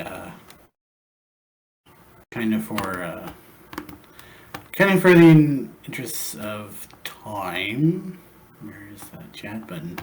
Yeah, you arrive in Singorn safely. It's a beautiful, beautiful elven city, and it is, yeah. And I think that is a good time for us to take our break. 10 minutes? We'll be back in 10 minutes.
capture creep.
And we're back. Al?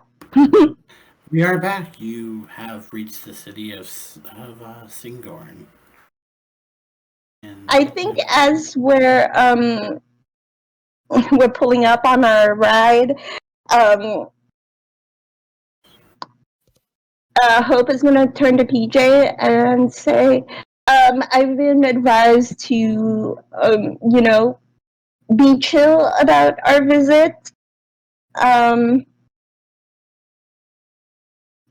Maybe not be so quick pulling the trigger. Cue the flashback to PJ blowing the guy up.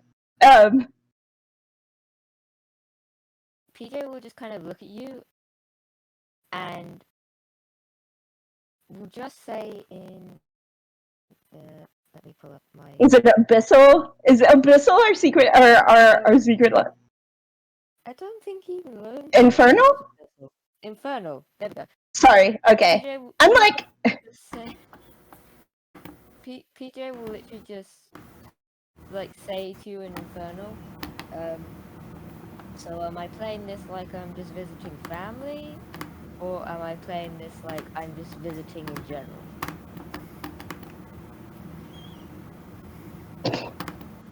I think Hope's reply is do whatever makes you feel comfortable, unless it's pulling the trigger on your gun. We need to be chill. They will nod, and then out loud, we'll just go, well, let's go visit family, shall we? Back in corner, just go, let's go visit family, shall we? And just continue. We're Auntie Valora, like, what's your Auntie Valora up to? I have no idea. You know, I haven't spoken to her in a while, so it'd be interesting to catch up on her.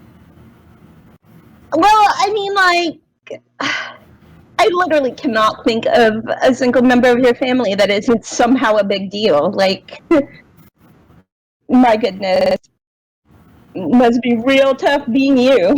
And she kind of laughs sarcastically, but also like, yeah. So what's the plan in terms of visiting family? Just gonna hang, say hello.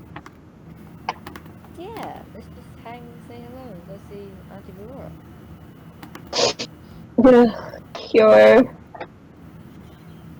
I'm not the biggest fan of your granddad, though.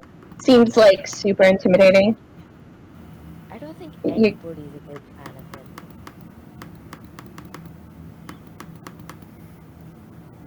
Yeah. Okay. You're heading straight to there? Are we? Can we? Or I think Hope kind of just wants to go into the city and find a place to stay. yeah, as you're kind of like, and keep in mind, Edwald, like you've heard stories about the Elven City, and you know, Bernice doesn't particularly look impressed. Like, it's all right. Yeah, Edward was and quite impressed by. Yeah, Zundak is wide-eyed, and you notice he's getting stares and a couple of glares, and you know. To which Bernice is like, Hope, you caution PJ about pulling the trigger. She's like getting ready to draw her bow, like people whispering in Elvish, and You kind of like raise a finger and just like, so like, it's always good. It's always good to be prepared, but we are going at this peacefully for now. I promise you will have an opportunity to shoot if it gets hostile, but we're going to go diplomatically. Diplomatically? At least what not- are the people saying in Elvish? the people are they're like, what's that person doing here? He doesn't he doesn't quite look from around here. That's interesting. And a couple of people like, I think he's that prince from the Iron Empire. I think what's he doing here? Our friend, they're not even talking about us. Right, Yeah, the they're- celebrity. Yeah. Yeah. PJ will lean over to Bernice and just go, they're just being curious, nosy bastards. Just ignore them. And just keep walking. Bastards is the right word, son.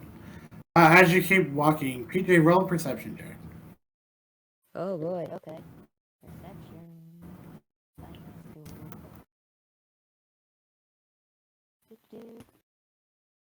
That is a 15.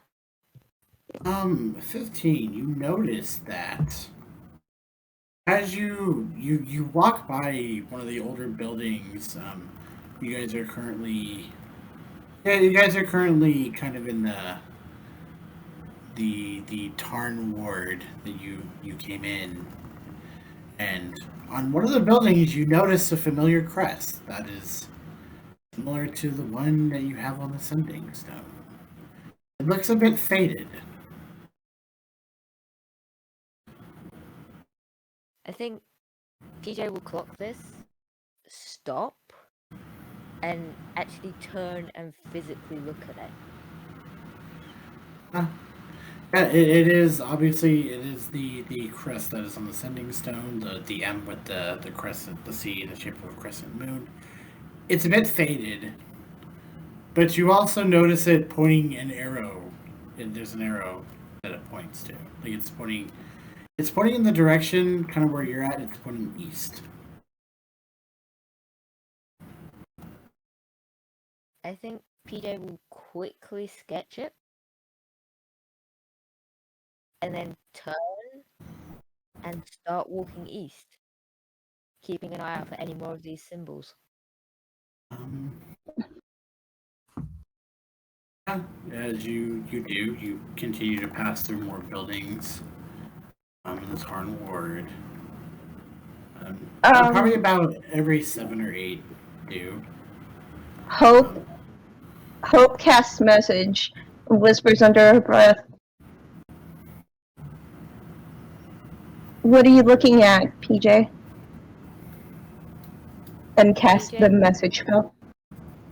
PJ will hold their sketchbook out towards you where you can see the sketch of this M with the crescent moon C. And she goes, "Whoever had that sending stone that you gave me, they're leaving us marks in some form of direction."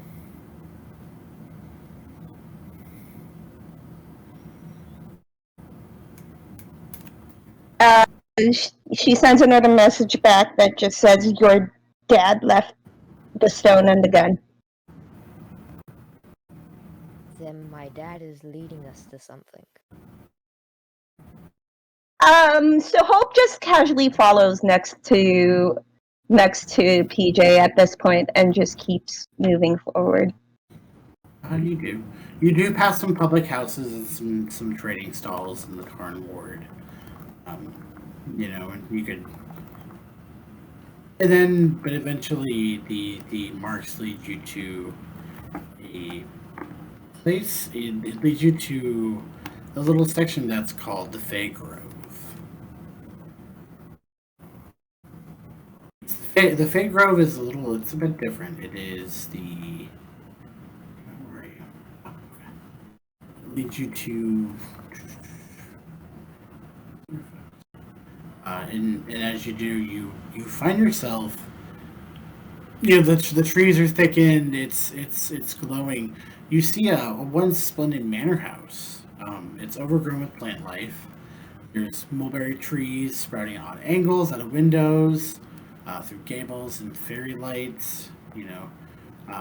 Fairy lights are dancing around the houses. They are. You've heard stories about the Fey realm, and you kind of it. Maybe you've gone to like a tourist trap where there's been a Fey place or stage productions where based in the Fey realm. Nothing like this that you've ever seen before, and it is the house. The house is alive. It is. You do kind of spot pixies running around, and you do and yeah, that's where we're at. And you see that there are gates, overgrown with plant as well, and but you also see the symbol on it. You see the marking, the M with the crescent moon.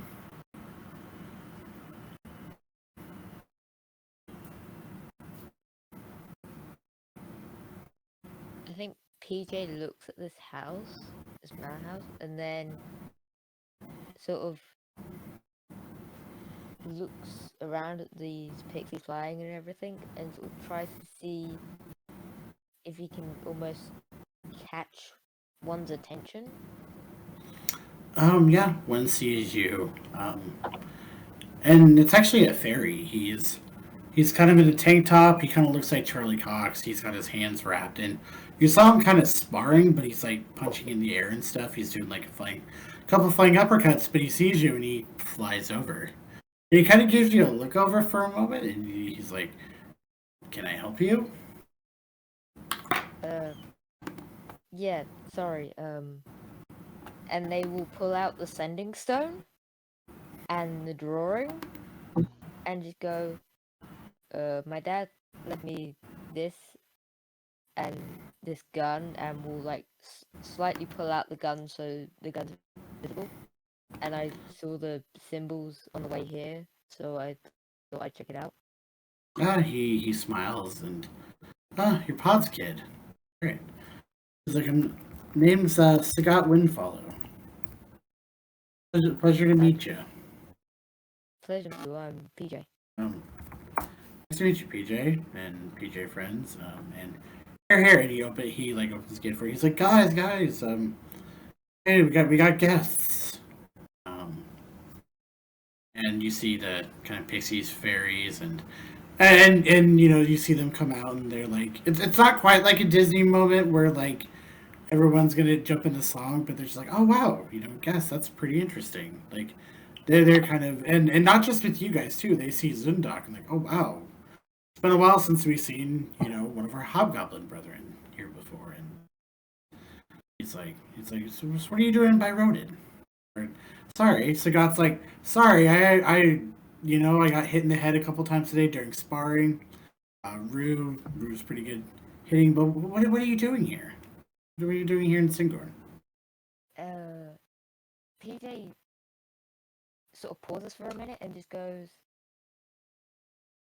I feel like it'd be safer to have that conversation inside. Sure. And here, let me lead you guys. And he follows. He's like flying, and he's like, all right, guys, let's get let's get stuff out. Let's get everything ready. And he goes in, and he knows. He's like, yeah, and he kind of makes sure everyone's inside. He's like, well, it's like we're pretty safe here. No one really comes to this place.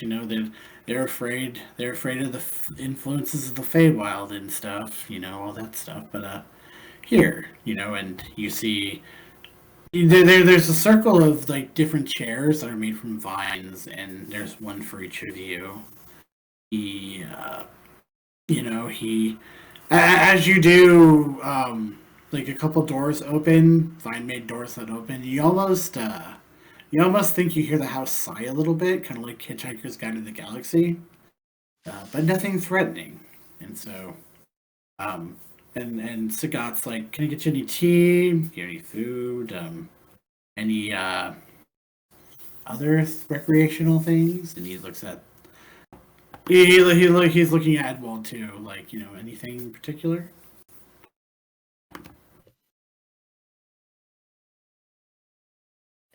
Coffee for me would be fine. Whatever you guys want. Mead? Mead, coffee. And you, miss?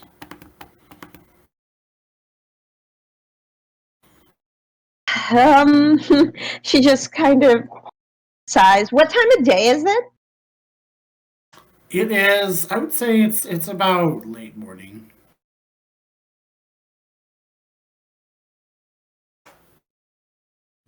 You know what? Water's fine for me right now. Thanks. Right. Gotta stay hydrated as an adventurer.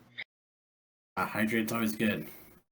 Drink about 8 glasses of myself a day. So he goes, and he looks over. He's like, hey, he's like, yeah, get our friends some drinks. Tell, and if you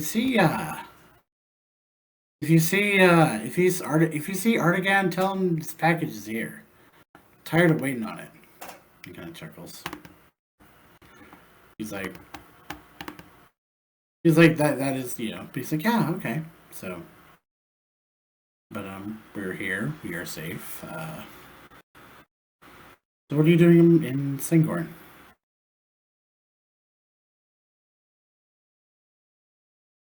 What do you know of a group called the Powerful People? You see Sagat's demeanor darken a little bit. Powerful peoples. Some of the most dangerous, dangerous zealots. Some people call them cultists. Some people call them influencers. The nobles of the city, they particularly like them, but I'm not a fan of them myself. I actually, part of the reason why I'm here is I kind of batter one of their high-ranking members or somebody who is associated with them, and so I had to kind of hide out for a little bit. But they seem to some of the people in Singorn seem to have their pocket. They're, for lack of a better term, lying in bed with them. Yeah. They're the leader, Patrick. All they know about us, sent White, I believe it was, after us, and challenged us to come here. So that's why we're in Sydney. That's interesting. Must be pretty scared if he challenged you to come this way. My thoughts exactly, especially considering I have family here. Yeah. I mean, Pod's not here right now. He's in the Feywild talking with his mom, your grandma, but they're doing some things up at the lodge, so. Yeah, I mean, Dad's here and my adopted family from Whitestone also has family connections here, so. Who's your adopted family? The Dorolos. Ooh. Yeah. That's interesting. He has like a kind of a whimsical smile on his face. Pretty famous, huh? That's interesting. Yep. Yeah, and I mean, I did, I've been to Whetstone a couple times. Kind of had to fight off some of the, I don't know. This is a long time ago, and I'm sorry. Old fighters like to talk about old stories, but had to fight off some revenants. I can't remember what they're a cult. They call themselves that, but like the Whispered One, had to fight them off one time. One actually even shot at me, and I caught the bullet. That's interesting. Ooh. Very nice. Very nice. Yeah. I grew up a lot on those sort of stories. Well, I mean, obviously it's not my house, but while you're in Singorn, you're welcome to stay here. Pretty sure Pod would have my hide if I told him that I sold his son and his son's friends to stay out on the street. So, or even make him pay. I appreciate it. Yeah. Hmm? I should probably introduce you to these guys. This is Hope, who is essentially my cousin. Hmm. This is Edwald. Hello. We also have Byroden and Zindok. Nice to meet you all.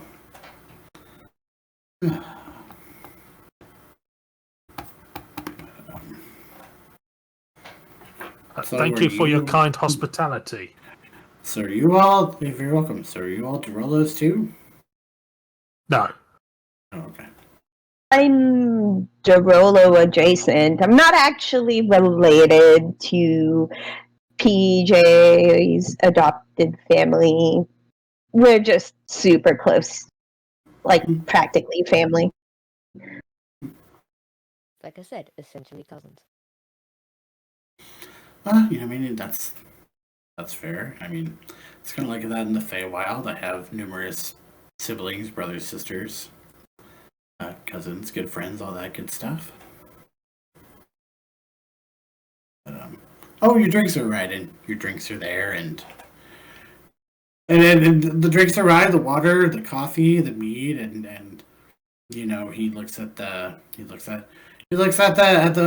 server, and he's like, "You didn't spike this with anything, did you? Because you didn't I don't know how Feywild magic is going to affect him. So just make sure."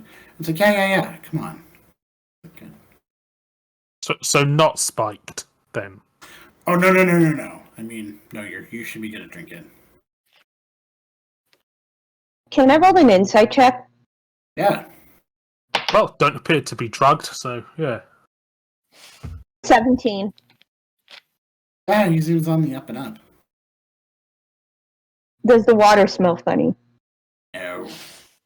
Okay. It smells. It's pretty. It's elven lands and blissfully clear and crisp spring water. Elves. Ew. Well, I was gonna say it actually might be more.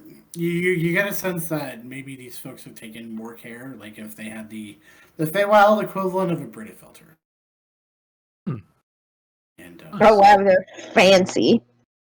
yes. Okay, I love that. Okay, we good. Cool. So, and Sagat's like, "Well, when can... Yeah, so anything else that can help you on your journey? Take it you're going to go see your family. Let's see, Dorolo, so that would mean you're related to Visser. Oh, boy. Yeah, he's quite a character, that old man. Yeah. Funny story, PJ. Your mom, your grandma, your dad's mom. She had some run-ins with him too, and Pod told me a couple stories where your grandma took a swing at him, or a couple swings, and landed with a good punch. So maybe I don't know, maybe yeah. I mean, just some thought. Just saying, maybe don't. If your first instinct is to punch, go with the left. Is what I do best. I will take that into consideration. Although I am much more hoping that I can talk to his youngest. Oh, Valora. Okay. Might be able to help with that. Valora, she's like all kids. She tends to fly outside the castle every once in a while, and does her own thing. So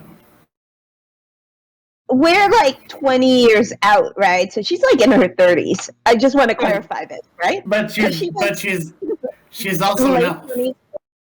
She is also an elf, so. Oh, I mean like the elven equivalent of a young adult, however old that is. She's like 100 now, right? Also, I thought she was a half elf. No, she's a full elf. Okay, my bad. She's full elf. That's fine. She is still classed as kid. Yeah, she's still classed as a child. Okay. No, it's fine. I just screwed up my history. No, you're good. It's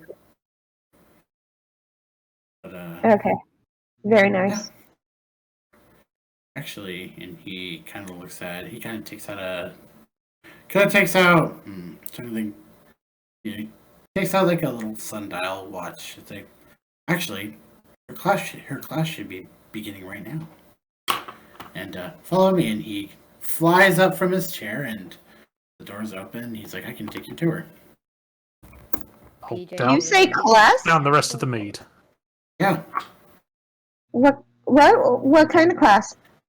Can't remember exactly what the elves call it. It's like, let's see, it's like Kwandar, something like that. A lot of kicks and a lot of punches.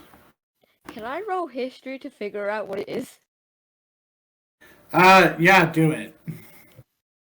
But I'll warn you, this is going to be Al homebrew, not Matt Mercer homebrew. No, this is fine. I'm curious. Tell us about it. Give me the lore. 16. So 16. All right, yeah. So PJ, you've heard, you've talked to your Aunt Bex and then your Uncle Percy, and she's talking about Valora, and one day Vex is like, "Oh, little Valora has done a kick. She's gotten into pit fighting and kickboxing and stuff like that." And you actually remember, Vex coming home with mentioning a broken finger because she tried to intercept a kick, and then later.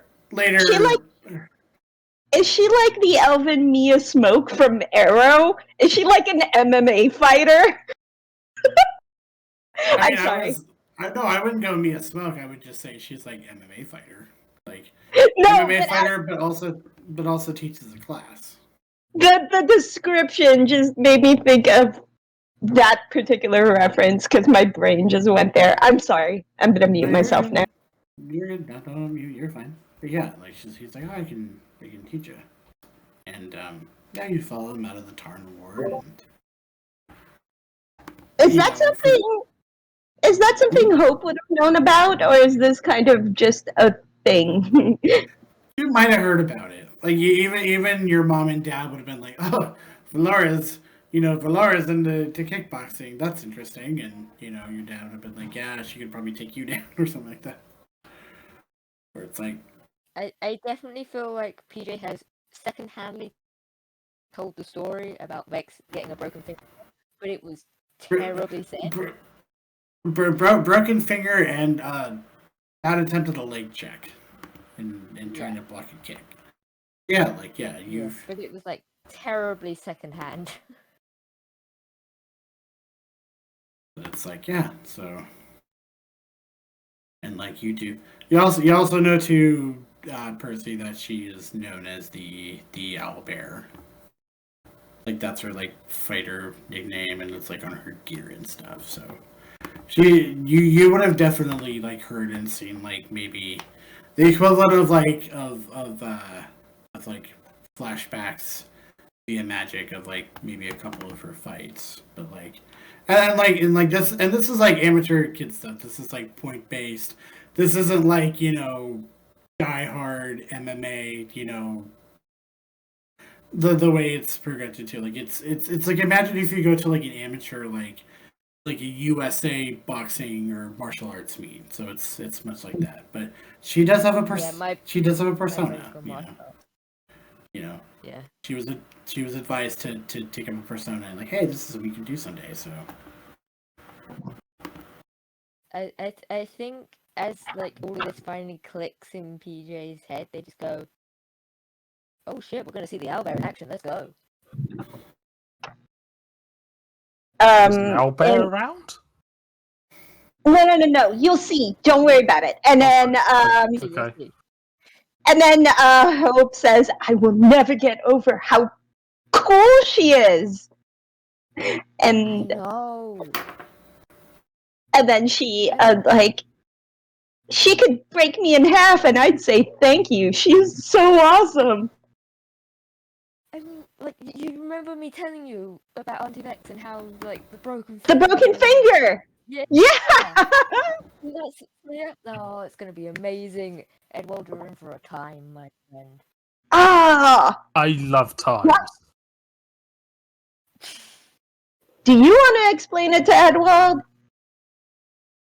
Or should we just... Let's just get the reaction.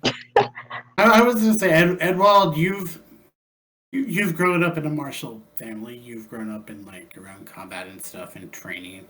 So you would have heard bits and pieces of what they're talking about. Like, oh, martial arts, that's what monks use. That's I've seen them at the Platinum Sanctuary and like, and so okay, this might be interesting. And I'm still confused about the talk about owlbears around here, but yeah. Okay. Zundog looks at Edwald. I'm sure we'll see let's go see the owlbear. Yeah, excellent. So yeah, you go out of the Fey Grove, and it's not far. A little bit back into the eastern portion of the Tarn Ward, and you come across this like wooden, kind of greenish brown, 2-story building. It looks like an inn.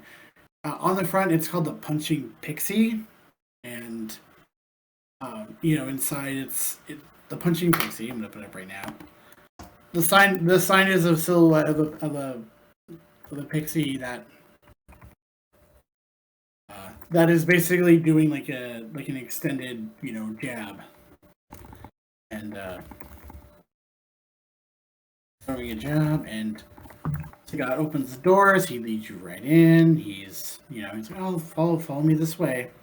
And it's still late morning, so there's the regular crowd, and they like, hey, Sagat, and you go past the first kind of the restaurant area, past the stairs leading up to the rooms, and then you enter kind of this like kind of brightly lit.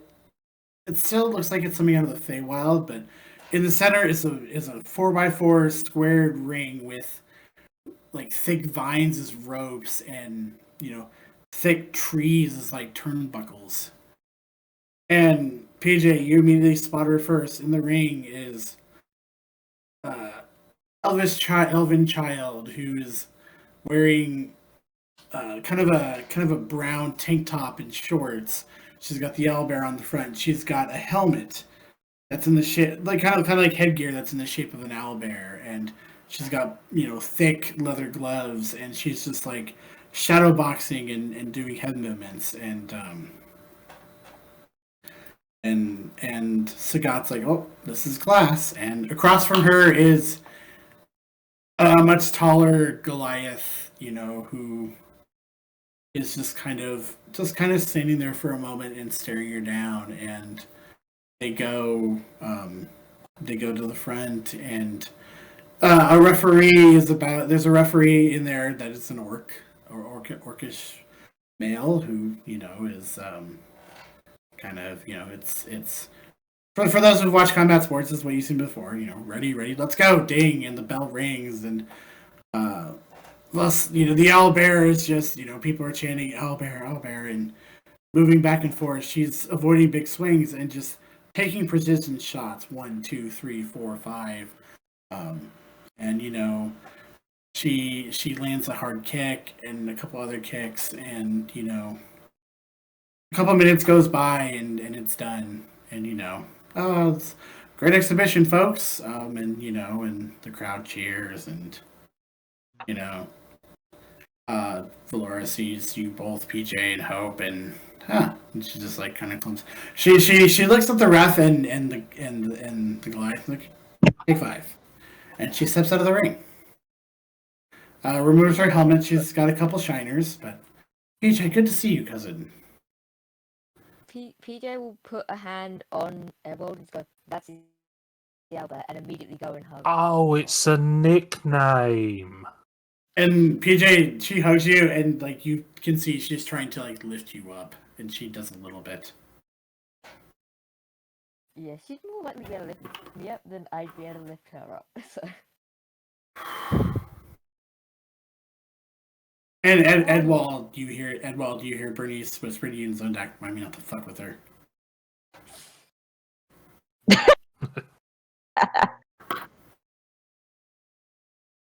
It's like, well, it's just like, oh, Sensei Sagat, good to see you. So she's like, what's going on? You got somewhere safe? 5 minutes? She kind of cringes for a moment, and she's like, no. And she's like, hold on, and she leads you into the back room, kind of where she's changing, and she's like, hey, and then she's like, she kind of waves at everyone and kind of mentions them to leave, and they do. They're like, oh, okay. She's like, okay, what can I do? And she's like wiping her face, and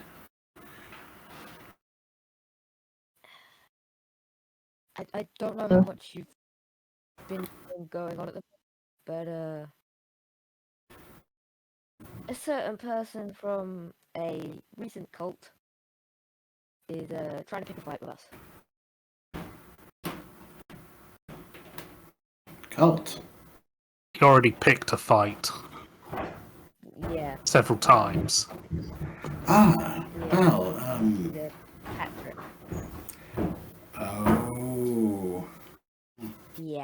But yeah, not very nice. One of Daddy's friends, but well, that's not good. Yeah. Well, Well, wait, hold on. I heard the word daddy's friends. Oh, yeah, I heard that. Yeah, let's. Hi, Auntie V, love you, but can we just rewind that for a sec? Feel like that's an important detail. well, yeah, Daddy's been seeing Patrick and the powerful peoples, and they've been talking about, different classes and possibly holding seminars here in the city. And she's been talking to the other nobles as well. And it's just, I don't trust him. And it's obviously, judging by the look on Sagad's face, he doesn't trust him either. So, Okay, that's. What does your dad plan to do if he doesn't trust Patrick? well, no, Dad trusts Patrick. I don't. Oh, right. What does your dad plan to do because he trusts Patrick? I mean, giving him more access to the city. He's trying to introduce them to the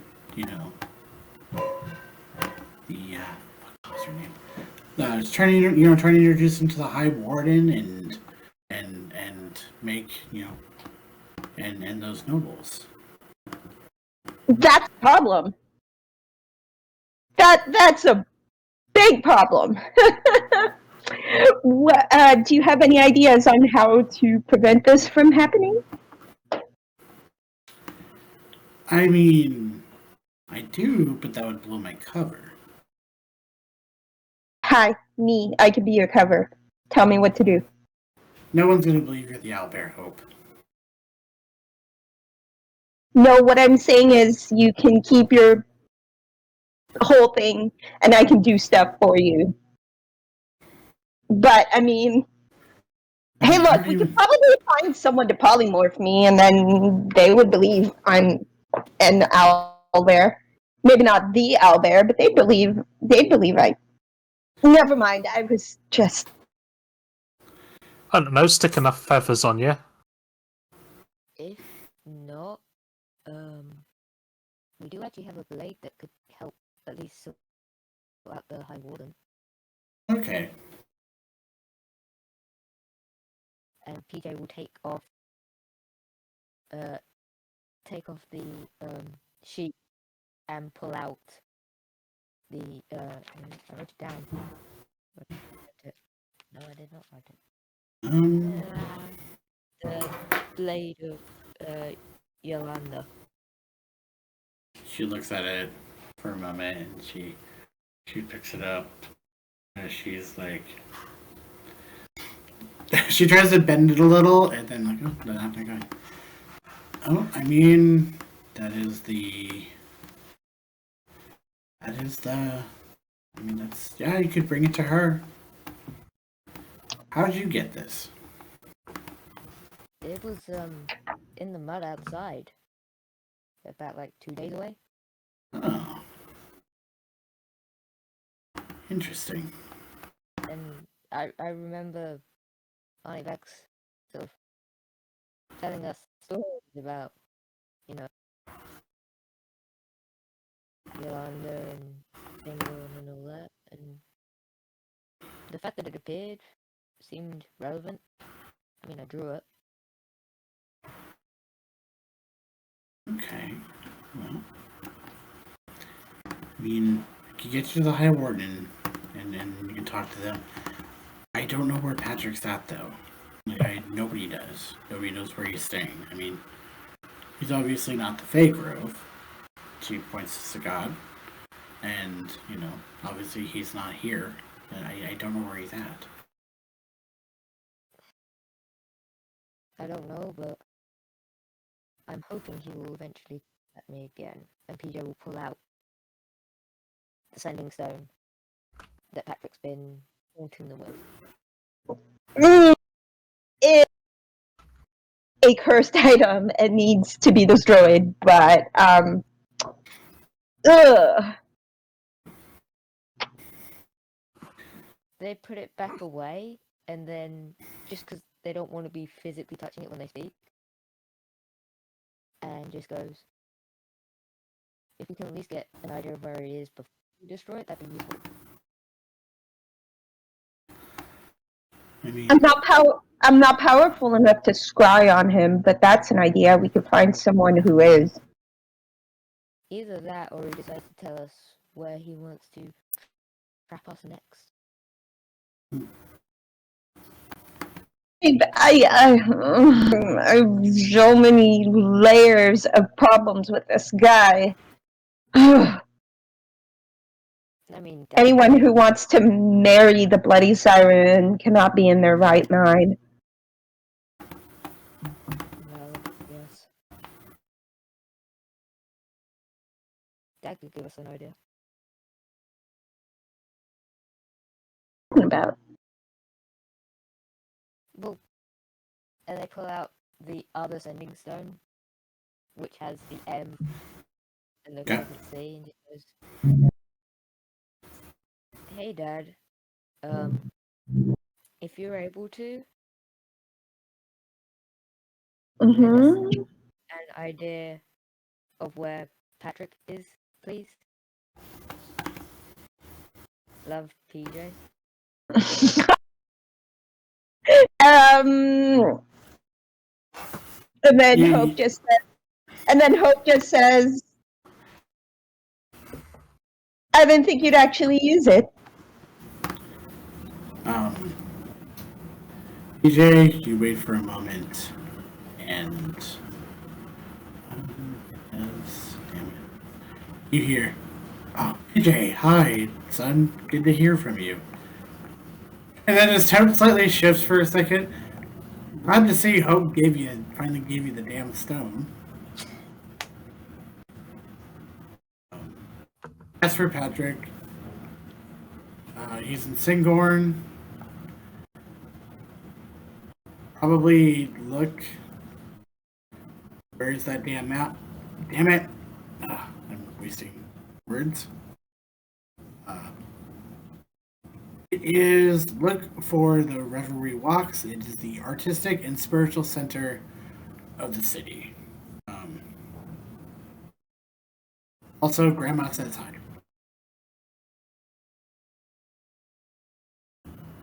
Oh, PJ will put the stone down and just go, "Wherever he walks." To being chill and not picking a fight. We're not picking a fight, we're just finding out where he is.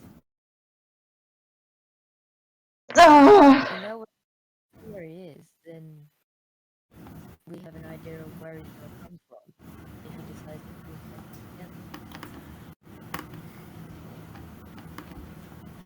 again. Okay, well, what do we do next? What do you want to do? What do we want to do?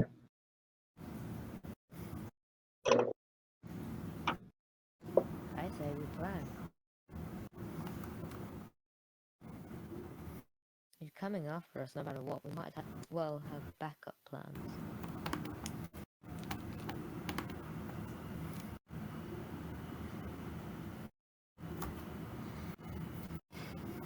I mean, you're not wrong. I just, I'm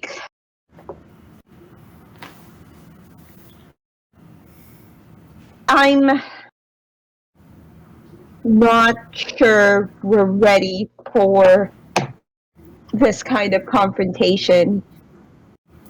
I'm just starting to figure out my magic, and it's still a little weird sometimes.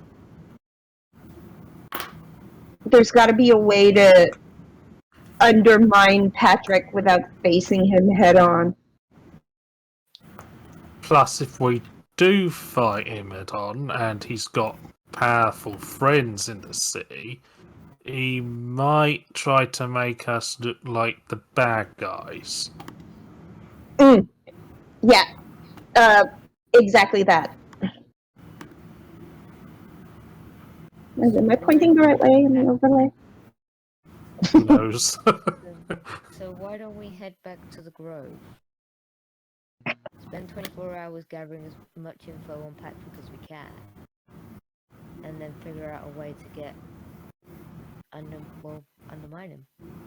There must be like other people who don't like having the powerful peoples around. So maybe we need to find out who else in the city don't like him. You know what I don't get? He's like a descendant of the Drazic family. He's from a powerful royal family from way back. I don't get why he's trying to align himself with the Bloody Siren when there's he could. I don't get it. Why? He could literally leverage his lineage, but instead he wants to mess with a semi-powerful lesser idol. I don't get it. Lineage isn't everything. Lineage is a lot of things, especially in Seaborn. But sure, coin also helps. Oh, you say that, and you remember the conversation you have with Galdrick, where he says part of the reason he wants to align himself with the Bloody Siren or become powerful, like the Bloody Siren, is because he wants to bring back Drazic. He wants to bring this person back. I still don't get it. Literally could do anything else. I'm just. As you could always talk with him and find out. Well, as you say that, Zundok. I mean, Zundok, he's like, it's that thing with royalty. You feel you were entitled to something. If he feels he's entitled to his father's crown, maybe he wants to bring back this person, align himself, or possibly take it, or be next in line. It's an entitlement thing. People believe they have, just because their name is powerful, they believe that they can, they are entitled to what comes with it. It's not about, and some people are just like that. Absolutely, but I feel like even for those purposes, the Bloody Siren is a poor choice. She's a mediocre lesser idol at best. And she says it kind of out loud and heated, like as if she's expecting some sort of. I hope as you say that you hear a voice in your mind go, helped your dad bring someone back to life. Wouldn't call that not powerful. Maybe the Bloody Siren is just like the first stepping stone on the route to more power for him. Either way. Well, before we get into a huge argument about the Bloody Siren and all this stuff, Patrick's from Single. We can find info on him.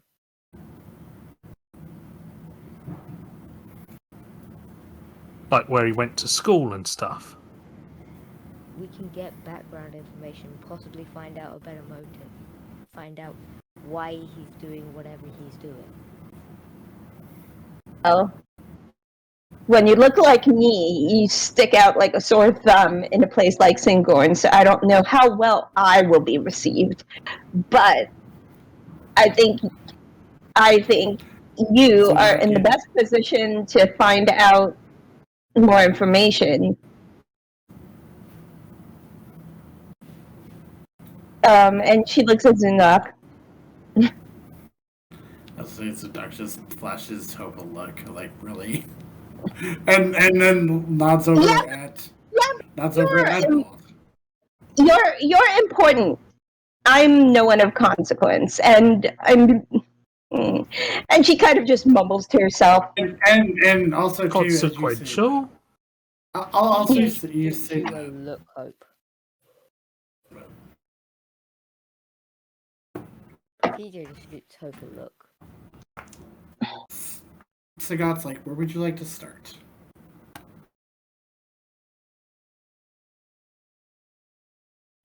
Let's that plan where we want to look. And then we'll see who goes where to search. Does that seem agreeable to everyone? All right. Okay. So let's head back to the Fae Grove. Thank you, Auntie V, for helping us as best you can. If you're able to get any information, please pass it on to Fae Grove. You say that, and Like she's everything is a hotspot. PJ. You finish that sentence, and she's already gone. The door's already open, and you can hear the sound of like leather slapping leather, and I almost wanted to say me men slapping me, but Laura is not a man, so. I was gonna say, how many chops do I hear in the background? Oh yeah, you hear chops, and like you go out there, and she's just chopping people who. Like, I peek my head out, and then I'm just like, you, and it's like one of those things where like you see her and another young elf person in the ring, and like it's choreographed, but like they're chopping it, like she's Is this chopping, and then she gets chopped, and then she sells it, but then she chops again. And then is this the Singorian equivalent of Monday Night Raw right now? This is amazing. She casts thaumaturgy and starts like cheering from the backstage area or whatever. you Laura, being an elf, obviously hears this, and then she's like, "I'm a heel," and flips you the bird. I love this so much. And yeah, so Sagat's like, "Yeah, I remember those days." But yes, let's go back to the Fae Grove and leads you out. There's still there's cheering going on, and it's that walk to the door. More people are coming in. They're ordering drinks. You go outside, and there's some elven folks. It's almost like a different world outside. There, and you notice the god's getting the stairs because he is Fae. Some of the history, PJ and Hope, you probably heard stories about like the elves, not especially the nobility, not really trusting the Fae folk or not really liking their presence, but he doesn't seem to mind, and he carries himself with a lot of confidence. Someone even throws a brick at him and he catches it, and then he's like, "I'm a really good lawyer. I'd make a really good lawyer," he says as he goes. Leads you back into the Fae Grove. The doors close.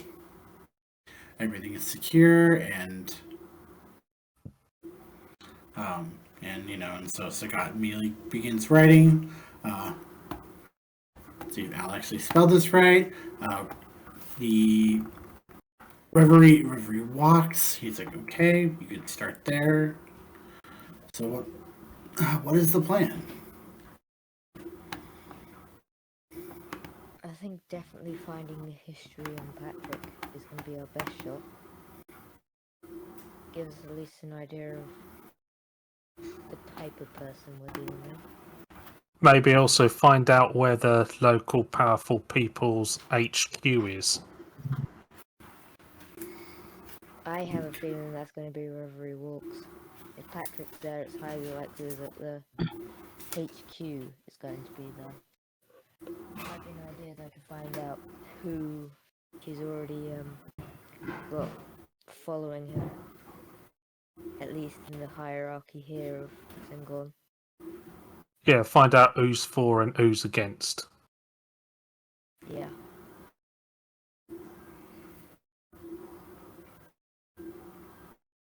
The books and who's gonna talk to people. I suppose as I'm the least conspicuous one here. Yeah. I will probably have to do the talking. You guys will have to be hitting the books.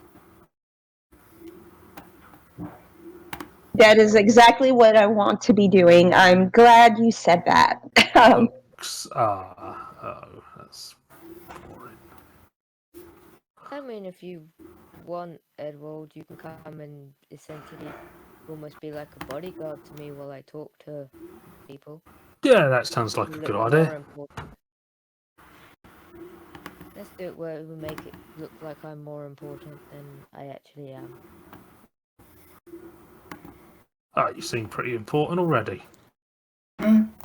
Sagat kind of flies over. He's like, I think I understand what he means. And he's like, follow me. It's like, your dad's closet should be around here somewhere. I think he's got something that'll fit you. PJ is immediately following, intrigued. Alright. He's like,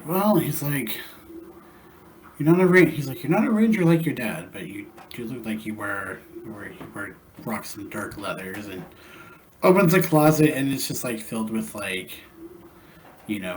leather armor, not just like dark, there's cloth, silks, leather, there's like suits, there is, robe, like kind of like fancy robes, nobility wear, there's the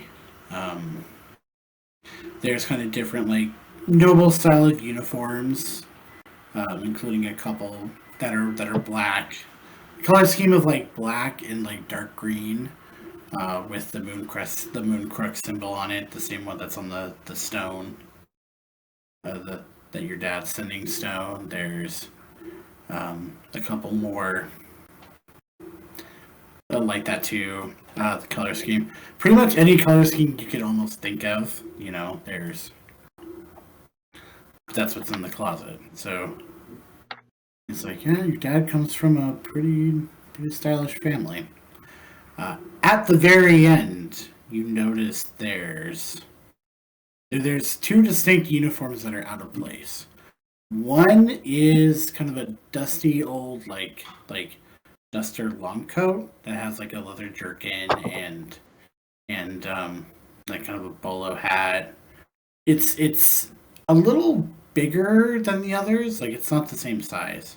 And then behind that one it's kind of more suited for a smaller figure, but it is the uniform of a white stone rifle corps. So like it looks like you can fit Hope. Yeah, I think PJ immediately seeing that uniform pauses and just goes, "Do you know whose that was?" So yeah.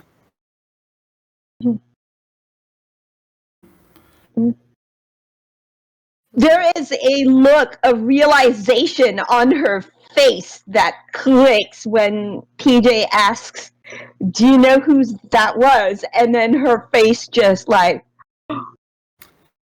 Sagat points to the gun.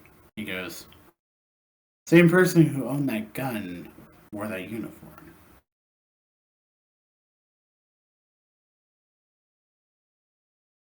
PJ will like look down at the gun. Your And mom's. look back up. Your birth mother's is what he says. Yeah. PJ will slowly look back up and just go, "What was her name?" Her name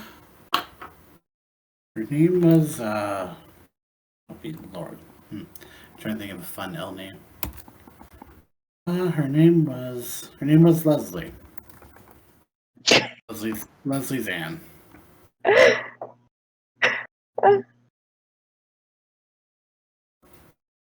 Make sure you write the spelling down for that. Yeah. Leslie. I was gonna make it something funny, but I'm like, nah. I'm sorry. She just Hope just kind of walks over to the uniform and says, these uniforms are so cool. I've never seen one up close though, and it's usually on, an actual person.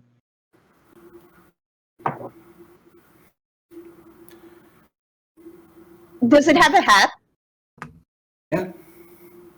I take the hat and I try to put on my head to cover my tiny horns. Yeah, like you think that if you put the hat on, it like circumvents and fits just fine. Do I look cool?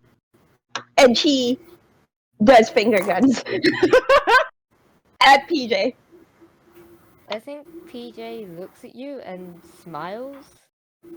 It's like, yeah, you look cool. And then they look back down at their gun and just go, Leslie, huh. Maybe if I make a gun, I might name it Leslie. That'd be interesting. Mm-hmm. And she points at the gun with the initials. Why don't you just call that gun Leslie? I can't call my mum's gun Leslie. I think naming your mom's gun after your mom just seems like a really cool idea. But No, I want to make my own designed gun and then name it Leslie. okay, whatever. I don't know how that stuff works. Sagat thinks about it. He chimes in. He goes, "I mean, you know, if you ever get the chance, go to your grandmother's forge.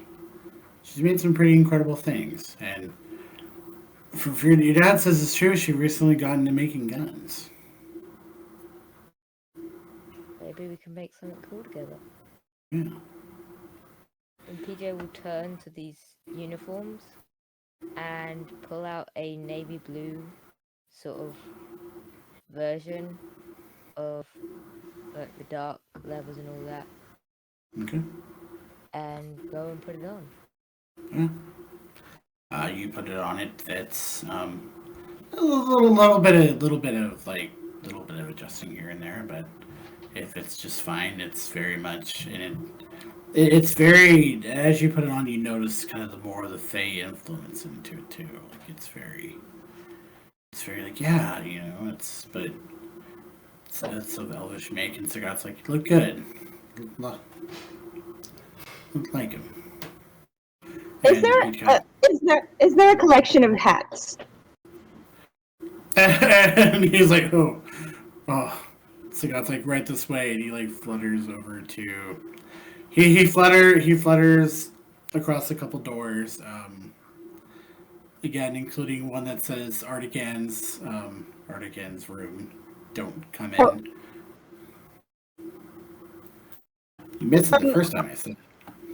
Hope has she's wearing like, really distinguished like purples and reds, like robes or whatever. So she's looking for a fancy hat to cover the tiny horns on her head. You come into a room full of hats, like just like almost. Like there's a couple chairs and stuff and areas where you can try them on mirrors, but it's mostly just like hats. Summer's bolo hats. Some of the most gaudy, gimmicked hats you've ever seen. There's a couple of hats like top hats, caps. You even see like animal crowns. You see crowns. You see like kind of like animal heads. You see a few like caps with the owlbear with the owlbear symbol on it, like merch hats.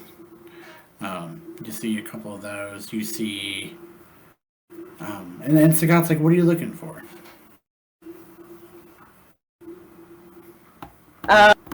I'm looking for something that matches my outfit. Very kind of distinguished and maybe scholarly. I don't know. That's just the vibes. But also, can I grab one of these? And she takes the baseball cap, the merch hat. Just like, I'm a big fan. Sure. Just don't tell her I gave it to you for free. She will want. She's like, she said something about making the merch table. But hold on a second. And he goes over. He's like, this might be something. I don't think Pot will mind if I give this to you. And a hat, it covers your it covers your My tiny horns. tiny horns. It's very nice looking, very, very, and it matches your outfit. He goes, take a couple hours. He goes, now if you want, like, it's a great hat on its own, but if you want to blend in or disguise yourself, just attune to it. It's a hat of disguise. Nice. In my mind, the hat of disguise looks like a really cute beret, and she kind of puts it over her horns to like hide them. For all intents and purposes, she just looks like a red-skinned human at this point. When you hide her, when she hides her horns, and she has the heterochromia, it's got the blue eye and the gold eye. But she's like, you know what? Thanks, I appreciate that. I'm just gonna hang on to this hat and attune to it. Thanks. And actually, he'll fly over to Edwald. Everyone else seems to be, getting anything we can get you.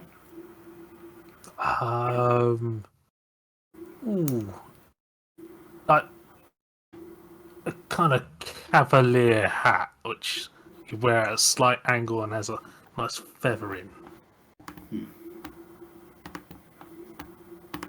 What about a cape? A cape? Yeah, capes are fine. Yeah, go with capes.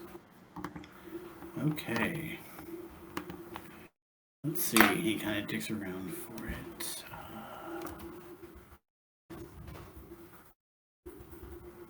What you find is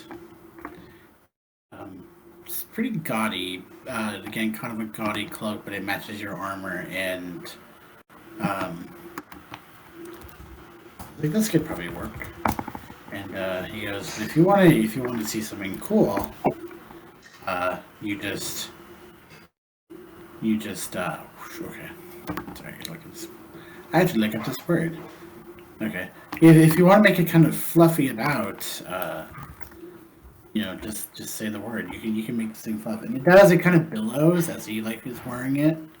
Huh? And kind of makes it all fancy. So, and mechanically, it is a cloak of billowing. Cloak of billowing. It is, and cloak of billowing. Oh, well, thank you. I'll Yeah, he'll put the cape on. So what do I say to Billow? Mechanically, it's a bonus action. So if you just want to make it billow however you want. It'll billow dramatically like I'm standing on top of a building overlooking a city which is ridden with crime and despair. There you go.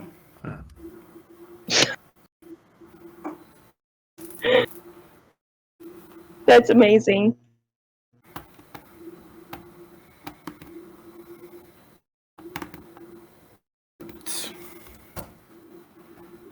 Right. And I think he's like, well, I mean, we should, you'll have to get planning because the city could be a place of despair. And I think that's where we're going to end it. Everyone gets a gift. So, I'm Al, the Dungeon Master. Hope you all had a good time tonight. Like that, the Charlie Cox NPC is getting some love. He's actually, so you can find me on the Twitter at LSWrites or Instagram at Aldrich Knight.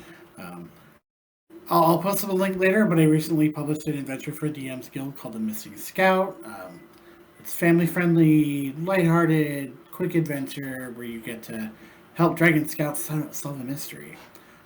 There's also a game I'll be playing on Friday. More information about that, I'm sure Hope can tell you, or Dan can tell you as well. But I will pass it on to Greg. I'm Craig, and you can catch me playing Star Trek Adventures Aegis on Saturdays at 1 p.m. Eastern, 6 p.m. British Summertime on twitch.tv/GM in the Great Barrier. Kai. Hi, I'm Kai. I use he, they pronouns. You can find me on Twitter at LegoSonic24, where I will post a photo of this, I promise, because that is the sending stone that I decided to draw during the game. You can hear my wonderful voice from like 2 years ago on the Land Above podcast when that gets posted on fine podcast services. So look that up. Over to you, Anne.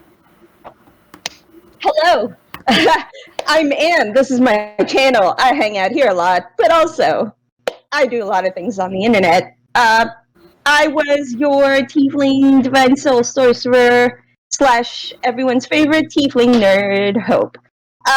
You can find me on Twitter at XO_GirlWonder. Let's see, what is happening this week? I am playing the My Little Pony RPG from Renegade Game Studios over at twitch.tv/Spectrum TTRPG. My Little Pony wasn't on my bingo card this year, but it's happening. And then, our Power Rangers game that I usually talk about was on a bit of a hiatus. But, yeah, My Little Ponies this week. What else is happening? Words. I think that's it for me this week as far as major announcements. Make sure you follow the Bard Network on Twitter to get updated on what this channel is doing, because there is some cool stuff on the way, especially if you are a World of Darkness fan or a Power Rangers fan. I am doing the work. As soon as it's ready to be announced, Twitter is the place you'll find out about it. That being said, we are going to raid into Paradise Productions for their D&D game. Remember that on screen there's a group of really rad people telling a really rad story. Make sure you show up, give them the same love and hype that you give us, and we'll see you on the next adventure.